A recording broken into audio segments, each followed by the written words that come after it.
நம்ம எல்லாருக்கும் தெரிந்த பாடல், ஒரே ஒரு ஸ்டான்ஸா மட்டும் பாடுவோம். அப்பாவும் கிருபைகளால். எத்தனை பேருக்கு நேத்து உயிர்ப்பிக்கப்பட்ட வார்த்தை உங்களுக்கு நேரா வந்துச்சு? மகிழ்ச்சியா சந்தோஷமா தூங்கினவங்கெல்லாம் எத்தனை பேர்? அந்த வார்த்தையின் சந்தோஷத்துல எவ்வளோ ஆனந்தமா தூங்கி எந்திரிச்சோம்ல. ஒரு பெரிய திருப்தி. நேற்று காலையிலையும் நேற்று சாயந்தரமும் ஆண்டவர் நமக்கு பிரியாணி கொடுத்துட்டே இருக்காரு இல்ல? நல்ல ஆட்டுக்கறி பிரியாணி திருப்தியா சாப்பிட்டு இன்னைக்கும் சாப்பிட போறோம். சரியா? அதுக்கு கொஞ்சம் நல்லா பசிச்சாதான் நல்லா சாப்பிட முடியும். ஆமா தானே? கைகளை தட்டி சத்தமா பாடுனா தானா பசி வரும். அவர் வந்து நிற்கும் போது அப்படியே கிரகிச்சு எவ்வளோ சரக்கு இருக்கோ அவ்வளவையும் உறிஞ்சிருவோம் அவர்கிட்ட இருந்து. சரியா? சரியா? ஹல்லேலூயா. இதை உணர்ந்து கொண்டு அப்பாவும் கிருபைகளால், அப்பாவும் கிருபைகளால் என்னை காத்து கொண்டீரே, அப்பாவும் கிருபைகளால் என்னை அணைத்து கொண்டீரே, அப்பாவும் கிருபைகளால் என்னை காத்து கொண்டீரே, அப்பாவும் கிருபைகளால் என்னை அணைத்து கொண்டீரே, தாங்கி நடத்தும் கிருபை இது, தாழ்வில் நினைத்த கிருபை இது, தாங்கி நடத்தும் கிருபை இது, தாழ்வில் நினைத்த கிருபை இது, தந்தையும் தாயும் கைவிட்டாலும் தயவாய் காக்கும் கிருபை இது, தந்தையும் தாயும் கைவிட்டாலும் தயவாய் காக்கும் கிருபை இது, அப்பாவும் கிருபைகளால் என்னை காத்து கொண்டீரே, அப்பாவும் கிருபைகளால் என்னை அணைத்து கொண்டீரே, கஷ்டத்தின் நேரத்தில் காத்த கிருபை, கண்ணீரை மாற்றின தேவ கிருபை, கஷ்டத்தின் நேரத்தில் காத்த கிருபை, கண்ணீரை மாற்றின தேவ கிருபை, கைகளை உயர்த்தி தடைகள் யாவையும் உடைத்து எறிந்து வெற்றியை தந்திட்ட தேவ கிருபை, தடைகள் யாவையும் உடைத்து எறிந்து வெற்றியை தந்திட்ட தேவ கிருபை, அப்பாவும் கிருபைகளால் என்னை அணைத்து கொண்டீரே, அப்பாவும் கிருபைகளால் என்னை காத்து கொண்டீரே, அப்பாவும் கிருபைகளால் என்னை அணைத்து கொண்டீரே, அப்பாவும் கிருபைகளால் என்னை அணைத்து கொண்டீரே. ஹல்லேலூயா. ராத்திரி நல்லா தூங்குனீங்களா? சத்தம் காண முடிச்சது. நல்லா தூங்குனீங்களா? நல்ல ரெஸ்ட் எல்லாம் எடுத்தால் தான் தேவ வார்த்தை நல்ல போகும். இங்கே வந்து தூங்கப்படாது. என்ன தூங்குனா நான் ஏசி இன்னும் கூட்டி வச்சுருவேன், குளிர் நடுங்கிற மாதிரி. ஏன்னா கொஞ்சம் குறைச்சி வச்சுருக்கேன். நேற்று எல்லாம் 2-3 பேர் வந்து குளிர் தண்டுட்டாங்க, எனக்கு குறைச்சி வச்சுருக்கேன். தூங்கினா நான் இன்னும் கூட்டி வச்சுருவேன். அப்புறம் உங்களுக்கு தான் சிரமம். சரியா? கர்த்தர் நல்லவர். இன்றைக்கும் நாம் கர்த்தருடைய வார்த்தைக்கு நம்முடைய கவனத்தை திருப்புவோம். நம்மத்தில் வந்திருக்கிற பிரதர் ஜூப்ளின் ஜோசப் அவர்களை கரம் தட்டி கர்த்தருடைய நாமத்தை மகிமைப்படுத்தி வரவேற்கலாமா? அவரும் அவருடைய துணைவியார் சகோதரி எப்சிபாவும் நமக்கு தேவ பணி செய்வார்கள். ஹல்லேலூயா. சந்தோஷமாக இருக்கீங்களா? எத்தனை பேர் சந்தோஷமாக இருக்கிறீங்க? நான் உண்மையை சொல்கிறேன், சும்மா ஒரு ஏதோ சொல்லணுமேங்கிறதுக்காக சொல்லலை. ஃபாஸ்டிங்கில் இருந்து இவ்வளோ உற்சாகமாக இருக்கிறதா நான் பார்த்த ஆட்கள் நீங்கள் தான். தேங்க்யூ, ரொம்ப சந்தோஷம். சரி, இப்படி உபவாசம் இருக்கிறது ரொம்ப நல்லது. நேரம் கிடைக்கிற போதெல்லாம், அடுத்து முக்கியமாக ஆவியானவர் சொல்லுகிற போதெல்லாம் என்ன இருந்து ஜெபம் பண்ண பழகிக்கிறனா? ஃபாஸ்டிங் இருந்து ஜெபம் பண்ண பழகிக்கிறணும். உங்கள் ஆத்துமாவில் அது ஒரு பெரிய பலத்தை கொடுக்கும். அது வந்து நம்ம ஃபாஸ்டிங்கில் இருந்து ஆண்டவர் ஏதோ பட்டினியாக கடந்து வற்புறுத்துகிறோம், அப்படி கிடையாது. நம்முடைய சரீரத்தை கொஞ்சம் ஃபாஸ்டிங்கில் வைக்கிறப்ப உங்கள் ஆத்துமா தேவன் சொல்கிறதுக்கு, அதை கேட்குறதுக்கு அது அந்த அந்த தருணங்கள் கொஞ்சம் ஏதுவாக இருக்கும். எத்தனை பேர் ஆமீன் சொல்ல முடியாது இல்லை? அதனால் ஃபாஸ்டிங் இருக்கிறது ரொம்ப நல்லது. சரி, இந்த நாட்களை விட்டுறாதீங்க. சபை கூடி வருகிற இப்படிப்பட்ட தருணங்களை ஒரு நாள் என்ன செஞ்சிடாதீங்க, விட்டுறக்கூடாது. எத்தனை பேர் ஆமீன் சொல்ல முடியும்? சரி, இந்த காலை வேளையில் ஒரு முக்கியமான ஒரு காரியத்தை தியானிக்க போகிறோம். இதை ரொம்ப எளிமையாய் சொல்லி கொடுக்க கர்த்தர் தாமே, ஆவியானவர் தாமே எனக்கு கிருபை தருவாராக. உங்களுக்கும் அதை சுலபமாய் புரிந்து கொள்ள உங்களுக்கும் ஆண்டவர் கிருபை தருவாராக. ஹல்லேலூயா. சரி, நம்ம எல்லாருக்குமே ரொம்ப ஷைன் பண்ணணும்னு ஒரு ஆசை உண்டு. உண்மைதானா? ஷைன் பண்ணணும்னா பிரகாசிக்கிறது, ஊழியத்தில் பிரகாசிக்கணும். அல்லது நான் ஒரு தொழில் செய்கிறேன், அந்த தொழிலில் நான் என்ன செய்யணும், நல்லா எழும்பி என்ன செய்யணும், பிரகாசிக்கணும். ஊழியத்தில் நான் எழும்பி பிரகாசிக்கணும், நிறைய அற்புத அடையாளங்கள் நடக்கணும். கர்த்தருக்காக, என் பேர் பெருமைக்கு இல்லை, யாருக்காக? கர்த்தருக்காக மகிமையான ஒரு காரியத்தை என்ன செய்யணும், நடப்பிக்கணும், செய்யணும். ஒரு நாள் அப்பா சமூகத்தில் போய் நிற்கிறப்ப அப்பா என்னை பார்த்து சொல்லணும், உண்மையுள்ள ஊழியக்காரனே அப்படின்னு என்ன செய்யணும், ஆண்டவர் என்னை பார்த்து என்ன செய்யணும், சொல்லணும் பிரதர். அப்படி நான் ஷைன் பண்ண விரும்புகிறேன் கர்த்தருக்காக. சில பேர் ஆண்டவரை எனக்கு வரங்களா கொடுங்கம்பாங்க. எதுக்கு? நான் செய்யணும் பிரதர். நீ கடைசி வரைக்கும் செய்யவே மாட்டேன். எதுக்குன்னா அப்போ தான் நாங்கள் என்ன ஆவோம், பிரபலமாவோம். அப்படி நினைக்கிறதுனால தான் நிறைய நேரங்களில் வரங்கள் என்னவே செய்ய மாட்டேங்குது, வேலையை செய்ய மாட்டேங்குது. நான் மறையணும், ஜனங்கள் என்னைய மறந்துடணும். யாரை நினைக்கணும்? ஏசப்பாவை நினைக்கணும். எத்தனை பேர் ஆமீன்னு சொல்ல முடியும்? சரி, சிலருக்கு படிப்பில் நான் ஷைன் பண்ணணும் பிரதர், யூனிவர்சிட்டியில் டாப் ரேங்கில் நான் வரணும், கர்த்தருக்கு மகிமையாக அப்படி நடக்கணும், படிக்கிறதுல நான் நல்லா ஷைன் பண்ணணும்னு விரும்புகிறேன். நான் என்ன செய்யட்டும்? சிலருக்கு பிரதர் என்னுடைய விவசாயத்தில் நான் நல்லா அறுவடை செய்து எங்கள் ஊரில் எங்கள் கிராமத்தில் நான் நல்ல கர்த்தருக்கு சாட்சியாக குறைவில்லாமல் ஆசீர்வாதமாக நான் வாழணும் பிரதர். ஏதாவது ஒரு விதத்தில் நம்ம எல்லாருக்குள்ளேயுமே அந்த ஆசை உண்டு. உண்மைதானா? எத்தனை பேர் ஆமீன்னு சொல்ல முடியும்? நல்ல நாட்களை விரும்பி ஜீவனை விரும்புகிற மனுஷன் இல்லை, அப்படி இருக்கணும்னு நம்ம விரும்புகிறோம். சரி, அதற்கு நான் என்ன செய்யட்டும் பிரதர்? நான் பிரகாசிக்க வேண்டும் என்று சொன்னால் நான் என்ன செய்வது? நான் இருக்கிற துறையில், நான் இருக்கிற பகுதியில், நான் என்னுடைய டிபார்ட்மெண்ட்டில் நான் எழும்பி பிரகாசிக்க விரும்புகிறேன். நான் என்ன செய்யட்டும்? அதுதான் இன்றைக்கி நம்ம டீல் பண்ண போகிறோம். சரியா? சரி, வாசிங்க. என்னாகம புஸ்தகம் 6வது அதிகாரம் 23வது வசனத்திலிருந்து 26வது வசனம் வரைக்கும். என்னாகம புஸ்தகம் 6வது அதிகாரம் 23லிருந்து 26 வரைக்கும். Number chapter 6 verses 23 to 26. நீ ஆரோனோடும் அவன் குமாரரோடும் சொல்ல வேண்டியது என்னவென்றால், நீங்கள் இஸ்ரவேல் புத்திரரை ஆசீர்வதிக்கும் போது அவர்களை பார்த்து சொல்ல வேண்டியதாவது, கர்த்தர் உன்னை ஆசீர்வதித்து உன்னை காக்க கடவர். எல்லாரும் சேர்ந்து வாசிங்க பார்க்கலாம். திருப்பி வாசிங்க. 24 23 இருந்து எல்லாரும் சேர்ந்து வாசிங்க. நீ ஆரோனோடும் அவன் குமாரரோடும் சொல்ல வேண்டியது என்னவென்றால், நீங்கள் இஸ்ரவேல் புத்திரரை ஆசீர்வதிக்கும் போது அவர்களை பார்த்து சொல்ல வேண்டியதாவது, கர்த்தர் உன்னை ஆசீர்வதித்து உன்னை காக்க கடவர். கர்த்தர் தம்முடைய முகத்தை உன்மேல் பிரகாசிக்க பண்ணி உன்மேல் கிருபையா இருக்க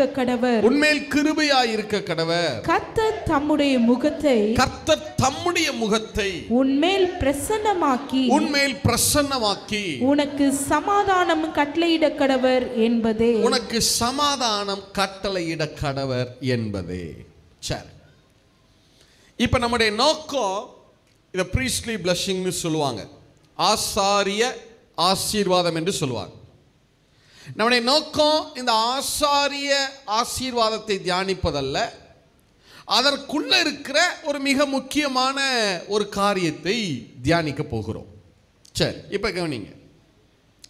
நம்ம அந்த வசனம் 24 தான். 24 வாசிங்க, எல்லாரும் சேர்ந்து வாசிங்க. கர்த்தர் உன்னை ஆசீர்வதித்து உன்னை காக்க கடவர். இப்ப கவனிங்க, நம்ம எல்லாருடைய ஜெபங்களையும், நான் சொல்றது பர்சனல் லைஃப், நம்ம எல்லாருடைய பர்சனல் லைஃப் தேசத்துக்காக எப்படி வேணா இருக்கட்டும், நம்ம எல்லாருடைய ஜெபங்களையும் நீங்க ரெண்டே கேட்டகரியில் நீங்க அடக்கிடலாம். ரெண்டுக்காக தான் நம்ம ஜெபம் பண்ணுவோம். ஒன்று என்ன, பிரதர் நான் ஆண்டவருக்குள்ள ஆசீர்வாதமாக இருக்கணும், பிரதர் எங்கள் சபை ஆசீர்வாதமாக இருக்கணும், என் குடும்பம் ஆசீர்வாதமாக இருக்கணும், தொழில் ஆசீர்வாதமாக இருக்கணும், தேசம் எப்படி இருக்கணும், ஆசீர்வாதமாக இருக்கணும், நான் பிளஸட் பீப்புளாக இருக்கணும். உண்மைதானா? முதல்ல என்ன கேட்குறோம் ஆண்டவர்கிட்ட, என்ன வேணும் நமக்கு, ஆசீர்வாதம் வேணும்னு கேட்குறோம் இல்லை? ஒன்று ரைட், ஓகே. அடுத்து ரெண்டாவது எதுக்காக ஜெபம் பண்ணுவோம், பிரதர் என்னுடைய எல்லைகள் எல்லாம் பாதுகாக்கப்பட வேண்டும். உண்மைதானா? காக்கப்படணும் என் எல்லைகள், என் வீடு, குடும்பம், ஊழியம், சபை, என் பிள்ளைங்க, என் தொழில் எல்லாம் என்ன செய்யப்பட வேண்டும், என் சொத்துகள் எல்லாம் என்ன செய்யப்படணும், பாதுகாக்கப்பட வேண்டும். என் எல்லைகளில் எந்த விதமான தீங்கும் அணுகக்கூடாது, தீங்கு வரக்கூடாது, வியாதி வரக்கூடாது. சொல்றோமா? நான் விரும்பத்தகாத எந்த காரியங்களும் என் வாழ்க்கையில் என்ன செய்யக்கூடாது, நடக்கக்கூடாது. ஒரு ஆக்சிடென்ட் நடக்கக்கூடாது, ஒரு வியாதி வரக்கூடாது. எல்லா விதத்திலும் நான் எப்படி இருக்கணும், ரொம்ப பாதுகாப்பாக இருக்கணும். உண்மைதானா? இந்த ரெண்டு தான் நம்முடைய ஜெபம். உண்மையா இல்லையா? என்ன முறைக்கிறீங்க? உண்மைதானா? நீங்கள் உங்களுடைய எல்லா ஜெபத்தையும் பிரித்து பாருங்கள், இந்த ரெண்டு கேட்டகரிகளும் வந்துடும். ஒன்று, நம்ம எப்படி இருக்கணும்னு நினைப்போம், எப்படி இருக்கணும்னு வேண்டிக்கிறோம், ஆண்டவர்கிட்ட ஆசீர்வாதமாக இருக்கணும்னு வேண்டிக்கிறோம். Very good. அடுத்து நம்முடைய எல்லைகள் என்ன செய்யப்படணும்னு வேண்டிக்கிறோம். அது ரெண்டையுமே அங்கே சொல்கிறாரு பாருங்க 24வது வசனத்தில்.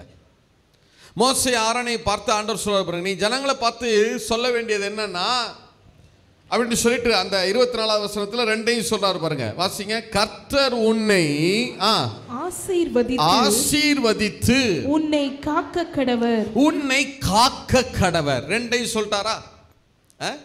ரெண்டுமே ஒன்று ஆசீர்வாதம் இருக்கணும், அடுத்து ஒன்று என்ன பண்ணணும், ஆண்டவர் பாதுகாக்கணும். ரெண்டு ஆசீர்வாதங்களையும் அவர் சொல்லுகிறார். சரி, ஆமா பிரதர், கர்த்தர் என்னைய ஆசீர்வதித்து என்னைய பாதுகாக்கணும். சரி, இந்த ரெண்டும் என் வாழ்க்கையில் எப்படி நடக்கும், எப்படி கிடைக்கும்? ஆசீர்வாதம் எனக்கு இருக்கணும், பாதுகாப்பு எனக்கு இருக்கணும். இந்த ரெண்டு எனக்கு வேணும், எப்படி கிடைக்கும்? அடுத்த வசனத்தில் அதுக்கு பதில் சொல்றாரு பாருங்க. முதல்ல நமக்கு என்ன வேணும், நீங்க சொல்லிருங்க. முதல்ல என்ன வேணும்? ஆசீர்வாதம் வேணுங்கிறவங்க மட்டும் பதில் சொல்லுங்க. முதல்ல என்ன வேணும்? Very good. அடுத்து என்ன வேணும்? சரி, இந்த ரெண்டு, முதல்ல ஆசீர்வாதம் இல்லையா? ஆசீர்வாதம் எதனால வருது? அடுத்த வசனம் அதுக்கு நமக்கு பதில் சொல்லுது பாருங்க. என்ன வசனம்? 25 வாசிங்க.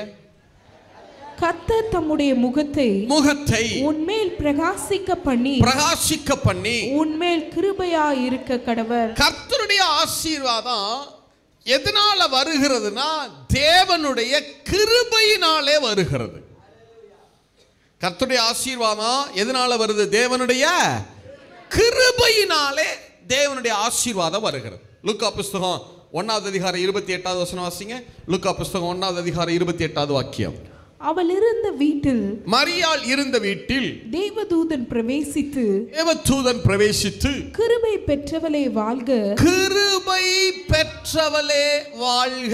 கர்த்தர் உன்னுடனே இருக்கிறார், ஸ்திரீகளுக்குள்ளே நீ ஆசீர்வதிக்கப்பட்டவள் என்றார். கிருபை பெற்றவளே நீ வாழ்க, ஸ்திரீகளுக்குள்ளே நீ என்ன செய்யப்பட்டவளா இருக்கிறாய். அப்ப ஆசீர்வாதம் எதனால வருகிறது என்றால் தேவனுடைய கிருபையினாலே வருகிறது. சரியா? தேவன் தம்முடைய கிருபையின் நிமித்தம் தான் நம்மளை ஆசீர்வதிக்கிறார். எத்தனை பேர் ஆமென் சொல்ல முடியும்? நிறைய நேரங்கள் என்ன நினைச்சுக்கிறோம்னா, நான் ஏதாவது செஞ்சவர்கிட்ட இருந்து ஆசீர்வாதத்தை வாங்குறேன் பிரதர் அப்படின்னு நம்ம நினைச்சுக்கிறோம். நல்லா கவனிங்க. இப்போ நம்ம நிறைய ஜெபிக்கிறோம் பாருங்க, நிறைய ஜெபிக்கணும். நேற்றிலிருந்து திரும்ப திரும்ப சொல்றேன், அந்நிய பாஷைகளில் மணிக்கணக்காக என்ன செய்யணும்? ஜெபிக்கணும். சமூகத்தில் அமர்ந்த வார்த்தையை நல்லா என்ன செய்யுங்க? வாசிங்க, தியானிங்க, அதை கேளுங்க. ஒன்று நல்லா ஜெபிக்கணும். ஆனால் ஜெபம் எப்படி உங்களுக்கு ஆசீர்வாதத்தை கொண்டு வருது? நீங்கள் அடிக்கடி சமூகத்தில் அமர்ந்து ஜெபிச்சுட்டே இருக்கீங்கன்னு வச்சுக்கிறீங்களேன்,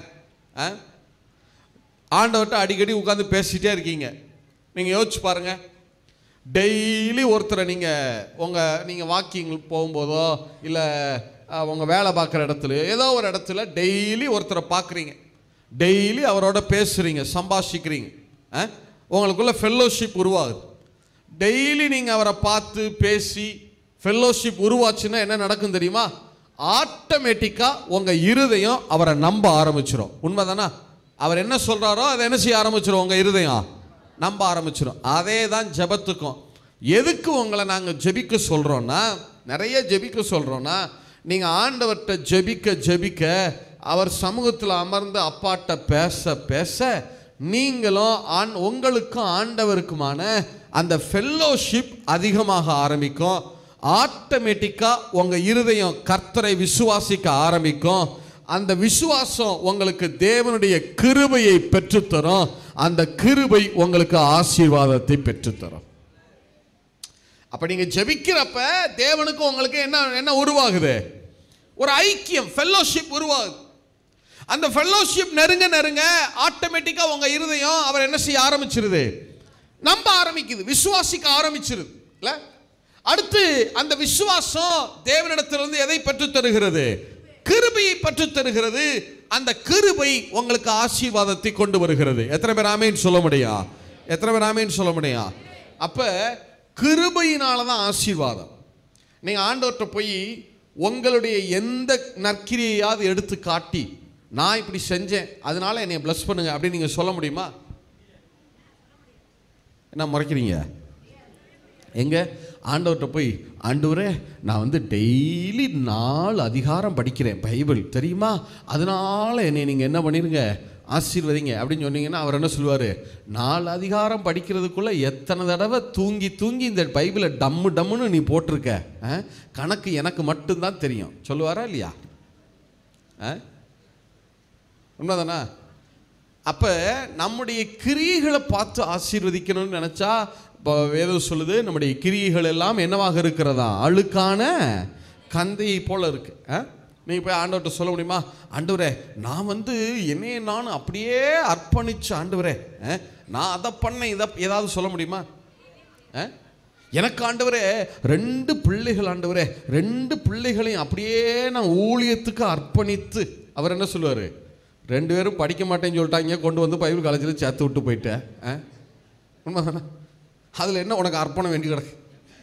அப்போ தான் டயலாக்லாம் வரும். நம்ம என்ன எம்பிபிஎஸ் டாக்டர் படித்தவங்க, என்ஜினியர்லாம் எல்லாம் முடித்து பல லட்சம் சம்பாதிச்சவங்க, அவங்களே ஊழியத்துக்கு கொண்டு அர்ப்பணித்தோம். அப்போ தான் நமக்கு டயலாக், பிரதர் இவனுக்கு படிப்பே வரமாட்டேங்குது. தெரியும் பிரதர், ஆண்டவர் இவனை கற்பத்திலேயே ஊழியத்துக்கு அழைத்தார் பிரதர்.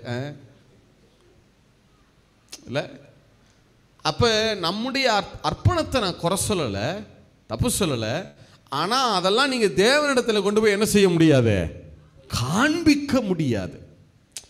அவர் நமக்கு செய்தவைகளுக்கு முன்பாக நம்முடைய எந்த தியாகத்தையும் எடுத்து என்ன செய்ய முடியாது? அவர்கிட்ட கொண்டு போய் காட்ட முடியாது. அதைத்தான் சொல்ல வர்றேன். அர்ப்பணம் தப்பு இல்லை, தேவன் அந்த தியாகங்களை அவர் அற்பமாக எண்ணலை. ஆனால் அதெல்லாம் எது வரைக்கும்னா உங்களுக்குள்ள இருக்கிற வரைக்கும் சரி. உங்க வாயில வெளியே தேவனுக்கு முன்னாடி நீங்க சொல்லிட்டீங்கன்னு வச்சுக்கிறீங்க, அது எதுவுமே என்ன செய்யாது? செல்லாதங்க. இல்லை, நம்ம எதையுமே காண்பிக்க முடியாது. அப்ப ஆசீர்வாதம் எதனால வருகிறதுனா கிருபையினால. சொல்லுங்க, ஆசீர்வாதம் எதனால வருகிறது? கிருபையினால். திருப்பி நான் கேள்வி கேட்கிறேன், வேகமா பதில் சொல்லுங்க பார்க்கலாம், சீக்கிரமா போகலாம். சொல்லுங்க. நமக்கு ரெண்டு விஷயம் வேணும். என்னென்ன? ஒன்று ஆசீர்வாதம். Very good, very good, super. ரெண்டாவது பாதுகாப்பு. Very good. ஆசீர்வாதம் எதனால வருகிறது? தேவனுடைய கிருபையினால. சொல்லுங்க, தேவனுடைய கிருபையினால. சரி, அடுத்து பாதுகாப்பு வேணும் இல்லையா? பாதுகாப்பு எதனால வருகிறது? அதுக்கு 26வது வசனம் நமக்கு பதில் சொல்லுது பாருங்க. 26வது வசனம் வாசிங்க. கர்த்தர் தம்முடைய முகத்தை உன்மேல் பிரசன்னமாக்கி உனக்கு சமாதானம் கட்டளையிட கடவர். உனக்கு என்ன கட்டளையிட கடவரா?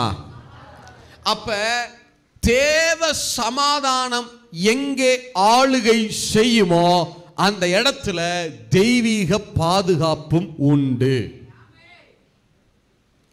தேவனுடைய சமாதானம் எந்த ஊழியத்தில் ஆளுகை செய்கிறதோ அங்கே தேவ பாதுகாப்பு உண்டு. தேவ சமாதானம் எந்த வீட்டில் ஆளுகை செய்கிறதோ அந்த இடத்துல தேவ பாதுகாப்பு உண்டு. 1 தெசலோனிக்கேயர் புஸ்தகம் 5வது அதிகாரம் 23வது வசனம். 1 Thessalonians chapter 5 verse 23. 1 தெசலோனிக்கேயர் புஸ்தகம் 5வது அதிகாரம் 23வது வசனம்.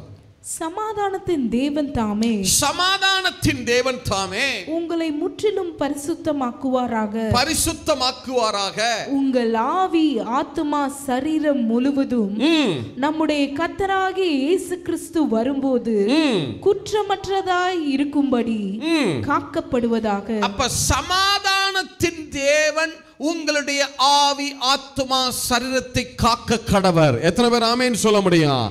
அப்ப தேவ சமாதானம் எங்கே ஆளுகை செய்யுமோ அந்த இடத்துல தெய்வீக பாதுகாப்பு உண்டு. அதாவது சமாதானம் இருக்கிற இடத்துல விரும்பத்தகாத காரியங்கள் நடக்க முடியாது. யோபு புஸ்தகம் 25:8 வாசிங்களே. யோபு 25:8. ஜோப் சாப்டர் 25:2 வாசிங்க. யோபு 25:2. அதிகாரமும் பயங்கரமும் அவரிடத்தில் இருக்கிறது. அவர் தமது உன்னதமான ஸ்தலங்களில் சமாதானத்தை உண்டாக்குகிறார். ஆண்டவர்ட்ட ரெண்டு இருக்கு. அதிகாரமும் இருக்கிறது, பயங்கரமான காரியங்களையும் அவரால் நடப்பிக்க முடியும். இல்ல, டெரிபிளான காரியங்களை அவரால் நடப்பிக்க முடியும். ஆனா ஆண்டவர் சொல்றாரு பாருங்க, என்னால டெரிபிளான காரியங்களை நடப்பிக்க முடியும், ஆனா நான் என்ன செய்யறேன் தெரியுமா? என்னுடைய உன்னதமான ஸ்தலங்கள்ல நான் சமாதானத்தை கட்டளையிடுகிறேன். அப்படின்னா என்ன அர்த்தம்? அந்த என்னுடைய சமாதானம் இருக்கிற இடத்துல அந்த பயங்கரமான காரியங்கள் வராது. தேவ சமாதானம் எங்க இருக்கிறதோ அங்க பயங்கரங்கள் நேரிடாது, விபத்து நேரிடாது, வியாதி நேரிடாது, விரும்பத்தகாத காரியங்கள் நேரிடாது. தேவ சமாதானம் இருக்கிற இடத்துல பாதுகாப்பு இருக்கும். உங்களுக்கு சொல்லட்டுமா? எபிரேய பாஷையில சமாதானம் அப்படிங்கிறத ஷாலோம் அப்படின்னு சொல்றோம் இல்ல? ஷாலோம், எபிரேய பாஷையில ஷாலோம். இந்த ஷாலோம் அப்படிங்கிறதுடைய அர்த்தமே என்ன தெரியுமா?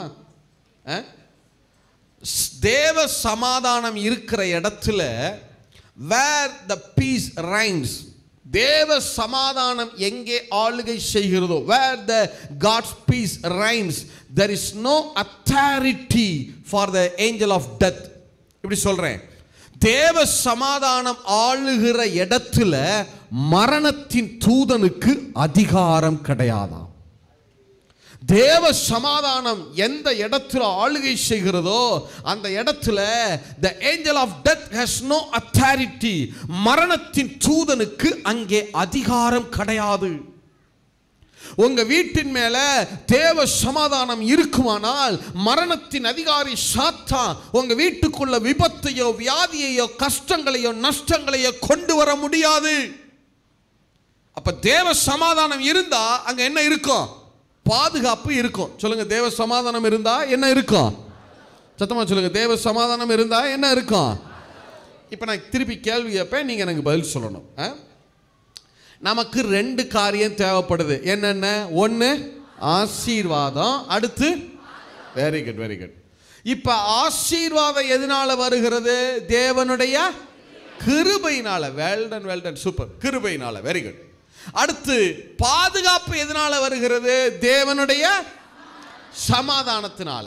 அப்ப தேவனுடைய கிருபையும் சமாதானமும் இருந்தா ஆசீர்வாதமா பாதுகாப்பு இருக்கும். கரெக்ட் தானா?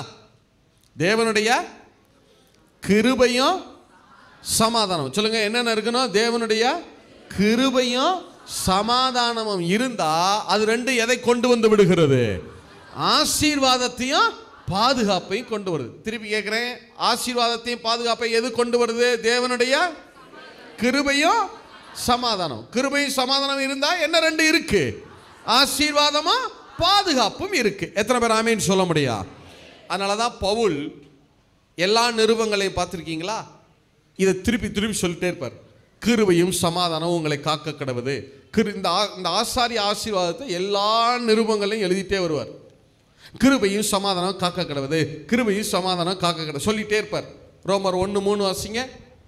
நம்முடைய பிதாவாகிய தேவனாலும் கர்த்தராகிய இயேசு கிறிஸ்துவினாலும் உங்களுக்கு கிருபையும் சமாதானமும் உண்டாவதாக.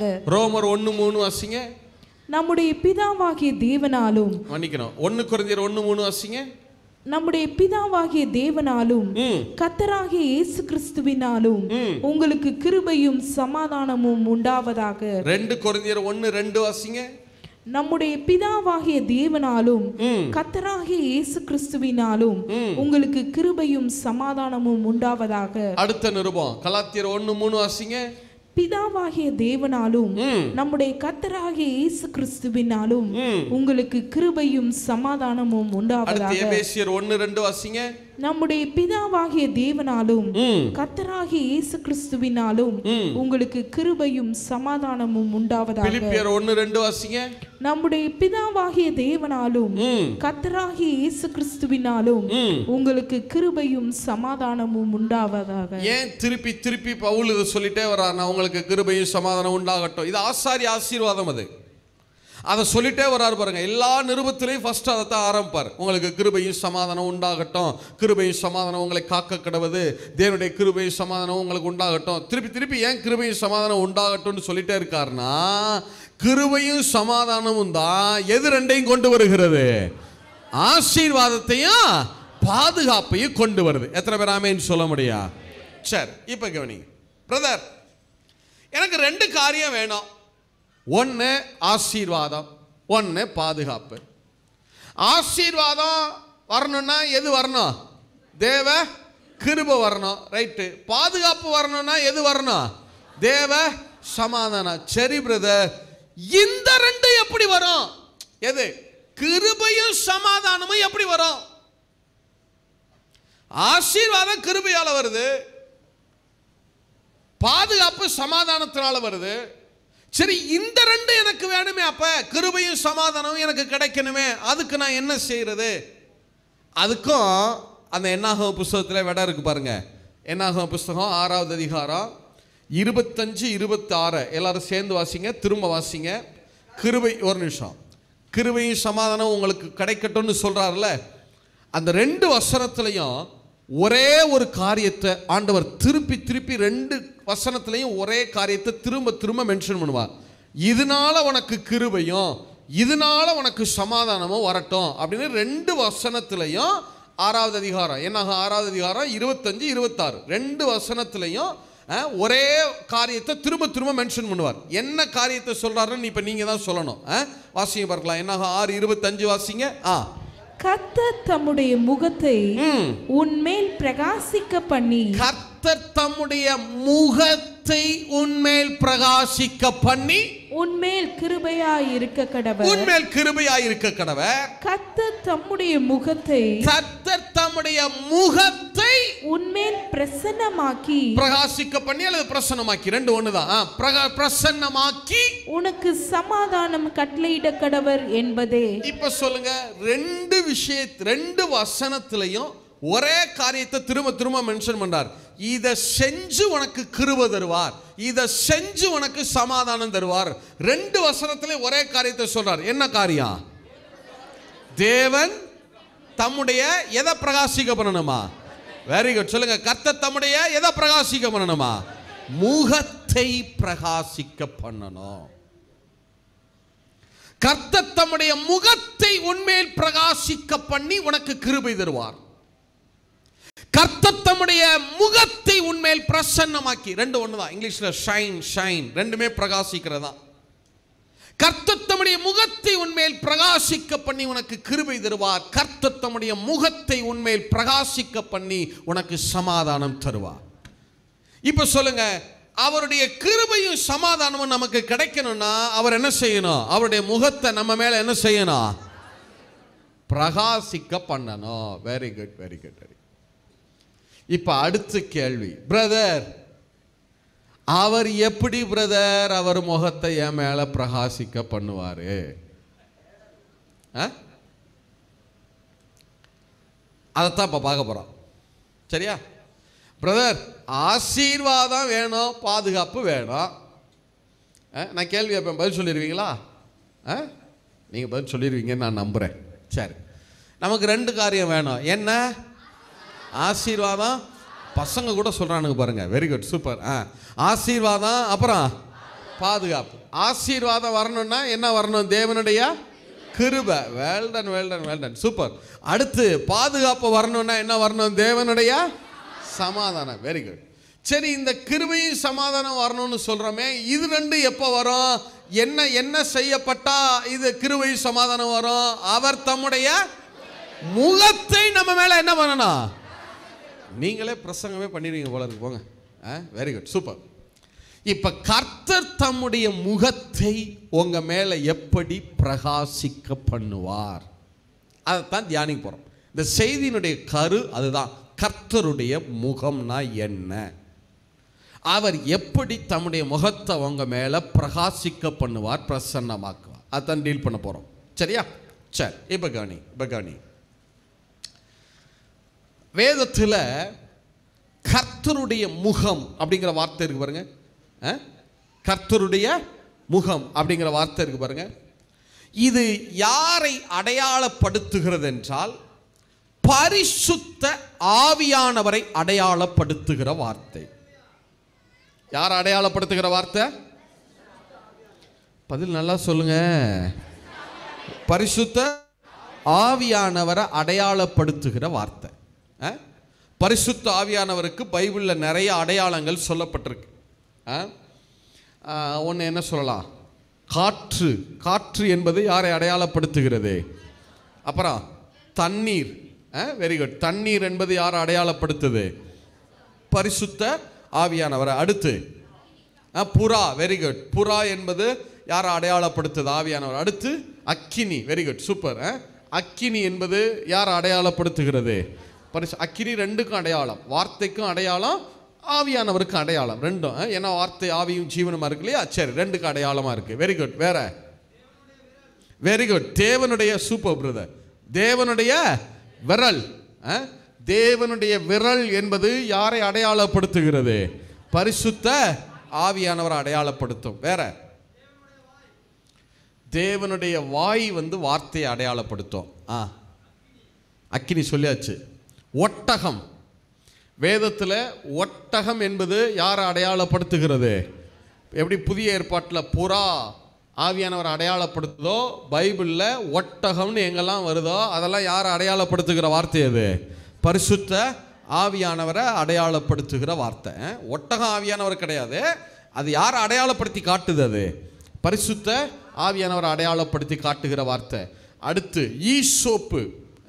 ஹைசோப் சொல்றோம்ல, ஈசோப்பு தண்டினால் என்னை சுத்திகரியும்னு சொல்றாரா? ஈசோப்பு என்பது யாரை அடையாளப்படுத்துகிறது? பரிசுத்த ஆவியானவரை அடையாளப்படுத்தும். சரியா? இது மாதிரி நிறைய அடையாளங்கள் பரிசுத்த ஆவியானவருக்கு உண்டு. எண்ணெய். எண்ணெய் என்பது ஆயில். ஊற்று, ஸ்பிரிங், ஃபவுண்டன். ஊற்று என்பது யாரை அடையாளப்படுத்துது? நதி. நதி இருக்கு இல்லையா? ரிவர். நதி என்பது யாரை அடையாளப்படுத்துகிறது? பரிசுத்த ஆவியானவர். நிறைய அடையாளங்கள் இருக்கு. சரி, அதே போல கர்த்தருடைய முகம் என்கிற வார்த்தை பரிசுத்த ஆவியானவரை அடையாளப்படுத்தும். யார் அடையாளப்படுத்தும்? நான் உங்களுக்கு இன்னும் கூட தெளிவாக சொல்லிடுறேன். இப்படி சொல்றேனே உங்களுக்கு. முகம் சொல்லுங்க. என்னது? முகம் என்பது ஆவியை அடையாளப்படுத்தும். சொல்லுங்க, முகம் என்பது எதை அடையாளப்படுத்தும்? மனுஷனுடைய முகம் மனுஷ ஆவியை அடையாளப்படுத்தும். சொல்லுங்க, மனுஷருடைய முகம் யாருடைய ஆவியை அடையாளப்படுத்துது? மனுஷருடைய ஆவியை அடையாளப்படுத்தும். சங்கீதம் 143:7. சங்கீதம் 143:7 வாசிங்க. சங்கீதம் 143:7. கர்த்தாவே, சீக்கிரமாய் எனக்கு செவிகொடும். என் ஆவி தொய்ந்து போகிறது. நான் குழியில் இறங்குகிறவர்களுக்கு ஒப்பாகாதபடிக்கு உமது முகத்தை எனக்கு மறையாதேயும். வேதத்துல நான் இப்படி வர்றேன், கர்த்தருக்கு வர்றேன். மனுஷரை விட்டுருங்க, கர்த்தருக்கு வருவோம். கர்த்தருடைய முகம் என்பது யாரை அடையாளப்படுத்துகிறது? பரிசுத்த ஆவியானவர். சொல்லுங்க, கர்த்தருடைய முகம் என்பது யாரை அடையாளப்படுத்துகிறது? பரிசுத்த. நீங்க பைபிள்ல கர்த்தருடைய முகம்னு எங்கெல்லாம் வாசிக்கிறீங்களோ அங்கெல்லாம் ஆவியானவரை குறித்தும் எழுதியிருக்கு. முக்கியமான ஒரு காரியத்தை சொல்கிறேன், தயவுசெய்து நல்லா கவனிங்க. முக்கியமான காரியத்தை சொல்கிறேன். நீங்கள் பைபிளில் நிறையா வாசிக்கிறீங்க, அதனால் முக்கியமான காரியத்தை சொல்கிறேன். இந்த கர்த்தருடைய முகம் அப்படிங்கிற இந்த வார்த்தை இருக்கு பாருங்க. கர்த்தருடைய வார்த்தை, அந்த முகம்ங்கிற வார்த்தை இருக்கு இல்லையா, அதை பைபிளில் என்ன செஞ்சிட்டாங்கன்னா, தமிழ் பைபிளில் எழுதுகிறப்ப, டிரான்ஸ்லேட் பண்ணுறப்ப என்ன செஞ்சிட்டாங்க அப்படின்னா, அதை கொஞ்சம் கர்த்தருடைய முகம்னு எப்படி போடுறது அப்படின்னு சொல்லிட்டு என்ன பண்ணிட்டாங்கன்னா, புரிகிறதுக்காக, நமக்கு சரியாக விளங்காது அப்படிங்கிறதுக்காக, வாக்கிய அமைப்பு சரியாக வராமல் போயிடும் அப்படிங்கிறதுக்காக என்ன பண்ணிட்டாங்கன்னா, அந்த கர்த்தருடைய முகம்ங்கிறத கர்த்தருக்கு முன்பாக, கர்த்தருடைய சந்நிதி, கர்த்தருடைய பிரசன்னம், இந்த மாதிரி அதை கொஞ்சம் மாற்றி மொழிபெயர்த்து கொடுத்துருக்காங்க நமக்கு புரிகிறதுக்காக. கர்த்தருக்கு முன்பாக, கர்த்தருடைய சந்நிதி, கர்த்தருடைய பிரசன்னம், கர்த்தருடைய சமூகம். Very good. கர்த்தருடைய சமூகம், இப்படி கொஞ்சம் தான் மாற்றிருக்காங்க. என்னென்ன திருப்பி சொல்லுங்க? கர்த்தருடைய சந்நிதி, அப்புறம் கர்த்தருடைய சமூகம், அப்புறம் கர்த்தருக்கு முன்பாக, அடுத்து கர்த்தருடைய பிரசன்னம். திருப்பி ஒரு சொல்லிடுவீங்களா? என்னென்ன வார்த்தை? கர்த்தருடைய சந்நிதி, அப்புறம் கர்த்தருடைய சமூகம், அடுத்து கர்த்தருக்கு முன்பாக, அடுத்து கர்த்தருடைய பிரசன்னம். இன்னும் ஒரே ஒரு சொல்லலாமா? நல்ல மனசில் வாங்கிக்கிறங்க, அப்போ தான் நீங்கள் பைபிள் நாளைக்கு படிக்கும்போது உங்களுக்கு அது மனசில் நிற்கும். திருப்பி சொல்லுங்கள். 4 வார்த்தையை மாற்றி மாற்றி சொல்லியிருக்காங்க. கர்த்தருடைய முகங்கிறத எப்படிலாம் மாற்றிருக்கிறாங்க சொல்லுங்க? கர்த்தருடைய சந்நிதி, வெரி குட். கர்த்தருடைய சமூகம், வெரி குட். கர்த்தருக்கு முன்பாக, வெரி குட். கர்த்தருடைய பிரசன்னம். இதெல்லாம் வந்துச்சுன்னா என்ன அர்த்தம்? கர்த்தருடைய முகம்னு அர்த்தம். சொல்லுங்க, கர்த்தருடைய முகம்னு அர்த்தம். கர்த்தருடைய முகம் யார் அடையாளப்படுத்துதுன்னு சொன்னேன்? பரிசுத்த. நீங்க பைபிளில் இந்த வார்த்தைகள்லாம் எங்க வருதோ நீங்க நல்லா கவனிச்சு பாருங்க. ஆவியானவரும் அங்கே வந்திருப்பார், எழுதியிருக்கும். வாசிங்க. சங்கீதம் 51:11. இதை நீங்க எதுல கண்டுபிடிக்கலாம் தெரியுமா? இந்த கர்த்தருடைய முகம் அப்படிங்கிறத கொஞ்சம் இந்த இங்கிலீஷ்லாம் படிக்கிறவங்களுக்காக சொல்றேன். அந்த கர்த்தருடைய முகம் அப்படிங்கிறத எதில் நீங்கள் கரெக்டாக கண்டுபிடிக்கலாம்னா, எஸ்எல்டி பைபிளில் நீங்கள் கண்டுபிடிக்கலாம். ஸ்மித் லிட்ரல் டிரான்ஸ்லேஷன் சொல்லுவாங்க. Smith literal translation, Julia Smith அவங்க பேர், அந்த டிரான்ஸ்லேஷன் பண்ணவங்க பேர் ஸ்மித் லிட்ரல் டிரான்ஸ்லேஷன் சொல்லுவாங்க. எஸ்எல்டி. லிட்ரல் அப்படின்னா என்ன அர்த்தம்னா, ஹீப்ரூவில் எப்படி இருக்கோ அப்படியே டிரான்ஸ்லேட் பண்ணுறது, அதுக்கு பேர் தான் லிட்ரல் டிரான்ஸ்லேஷன். அது வந்து சில நேரம் வாக்கிய அமைப்பு வராது, அதனால தான் நமக்கு தமிழில் கொஞ்சம் கொஞ்சம் மாற்றி கொடுக்குறாங்க. வாக்கிய அமைப்பு நமக்கு அது சரியாக வராது, ஆனால் வாக்கிய அமைப்பு இருக்கோ இல்லையோ ஒரிஜினலில் எப்படி இருக்கோ அப்படியே காட்டுறது, அதுக்கு பேர் தான் லிட்ரல் டிரான்ஸ்லேஷன். சரியா? சரி, இப்போ நான் சில வசனம் காட்டுறேன் பாருங்களேன். அங்கெல்லாம் கர்த்தருடைய முகம்னு எங்கெல்லாம் வருதோ அங்கெல்லாம் ஆவியானவரை குறித்து வரும் பாருங்களேன். சங்கீதம் 51:11 வாசிங்க. சங்கீதம் 51:11 வாசிங்க. உமது சமூகத்தை விட்டு என்னை தள்ளாமலும், உமது சமூகத்தை விட்டு என்னை தள்ளாமலும், உமது பரிசுத்த ஆவியை என்னிடத்திலிருந்து எடுத்துக்கொள்ளாமலும் இரும். நான் முன்னாடியே சொன்னேன், சமூகம்னா அது யாரை குறிக்கிற வார்த்தை? பரிசுத்த ஆவியானவரை, கர்த்தருடைய முகத்தை குறிக்கிற வார்த்தை. இதே எஸ்எல்டில வாசிக்கிறீங்களா? எஸ்எல்டில வாசிக்கிறீங்களா? வாசிங்க. Thou will not cast me away from thy face. உம்முடைய முகத்தை விட்டு என்னை தள்ளாமலும், and thou will not take thy Holy Spirit from me. உங்க ஆவியானவரை என்னை விட்டு எடுக்காமலும் இருங்க. உம்முடைய முகத்தை விட்டு என்னை தள்ளாமலும், அதைத்தான் தமிழ்ல எப்படி போட்டிருக்காங்க? உம்முடைய சமூகத்தை விட்டு என்னை தள்ளாமலும்னு போட்டிருக்காங்க. அப்ப சமூகம் முகம் அப்படின்னு வர்ற இடத்துல ஆவியானவர் வந்துடுறாரு பாருங்க. இன்னொரு வசனம் சொல்றேன், சங்கீதம் 139:7. சங்கீதம் 139:7. உம்முடைய ஆவிக்கு மறைவாக, உம்முடைய ஆவிக்கு மறைவாக எங்கே போவேன், எங்கே போவேன், உம்முடைய சமூகத்தை விட்டு எங்கே ஓடுவேன். தமிழ்ல சமூகம்னு போட்டிருக்காங்க. சமூகம்னா என்ன அர்த்தம்? யாருடைய முகம்னு அர்த்தம்? கர்த்தருடைய முகம். கர்த்தருடைய முகம் யாரை குறிக்கிறது? பரிசுத்த. அவர் சொல்ல பாருங்க, உம்முடைய சமூகத்தை விட்டு நான் எங்க போவேன், உங்க ஆவிக்கு மறைவா நான் எங்க ஓடுவேன். உங்க இங்கிலீஷ் வாசிக்கிறீங்களா? எஸ்எல்டி வாசிங்க, எஸ்எல்டி வாசிங்க.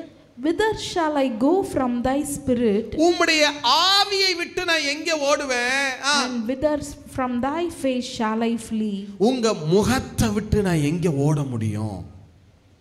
கர்த்தருடைய முகம்னு வர இடத்துலலாம் ஆவியானவர் வர்றாரு பாருங்க.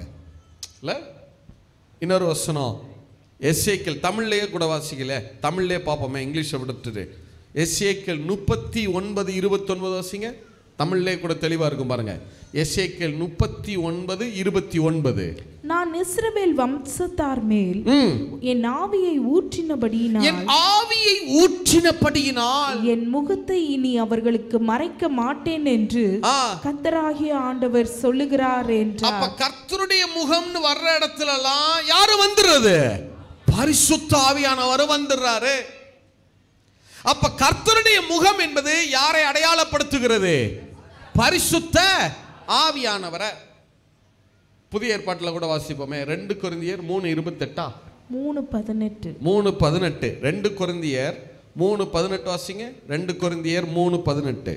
நாம் எல்லாரும் திறந்த முகமாய் கர்த்தருடைய மகிமையை கண்ணாடியிலே காண்கிறது போல கண்டு, ஆவியாய் இருக்கிற கர்த்தரால் அந்த சாயலாகத்தானே மகிமையின் மேல் மகிமை அடைந்து மறுரூபப்படுகிறோம். அப்ப எங்கெல்லாம் கர்த்தருடைய முகம் என்று வருகிறதோ அங்கெல்லாம் யாரும் இருப்பா? பைபிள்ல ஆவியா, பரிசுத்த ஆவியானவரும் இருப்பார்.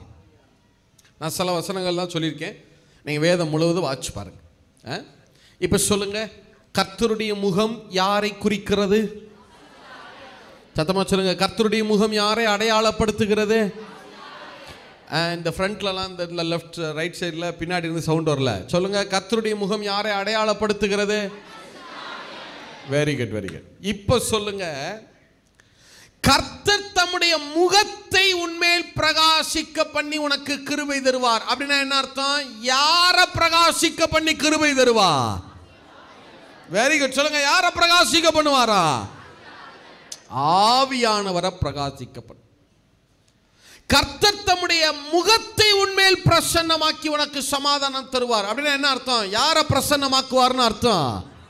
சொல்லுங்க, பரிசுத்த ஆவியானவரை. சரி, இப்ப அடுத்த கேள்விவர், பிரதர், ஆவியானவர் எப்படி பிரதர் என் மேல பிரகாசிப்பாரு? ஆவியானவர் எப்படி என் மேல பிரகாசிப்பாரு? ஆவியானவர் என் மேல பிரகாசிச்சாதானே எனக்கு கிருபை வரும். கிருபை வந்தா தானே எனக்கு ஆசீர்வாதம் வரும்.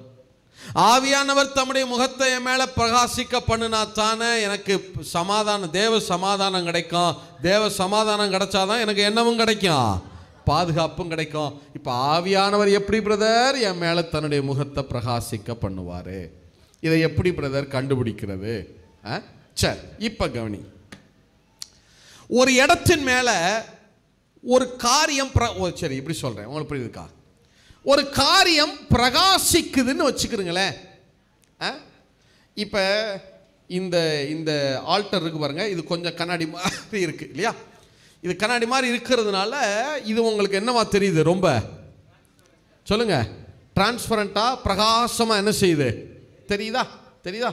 அப்ப இதுக்குள்ள லைட்டா போட்டு வச்சிருக்கு, இது பிரகாசமா தெரியறதுக்கு. இது எப்படி பிரகாசிக்குது? இது மேல பெரிய 2 வெளிச்சங்கள் என்ன செய்து கொண்டிருக்கிறது?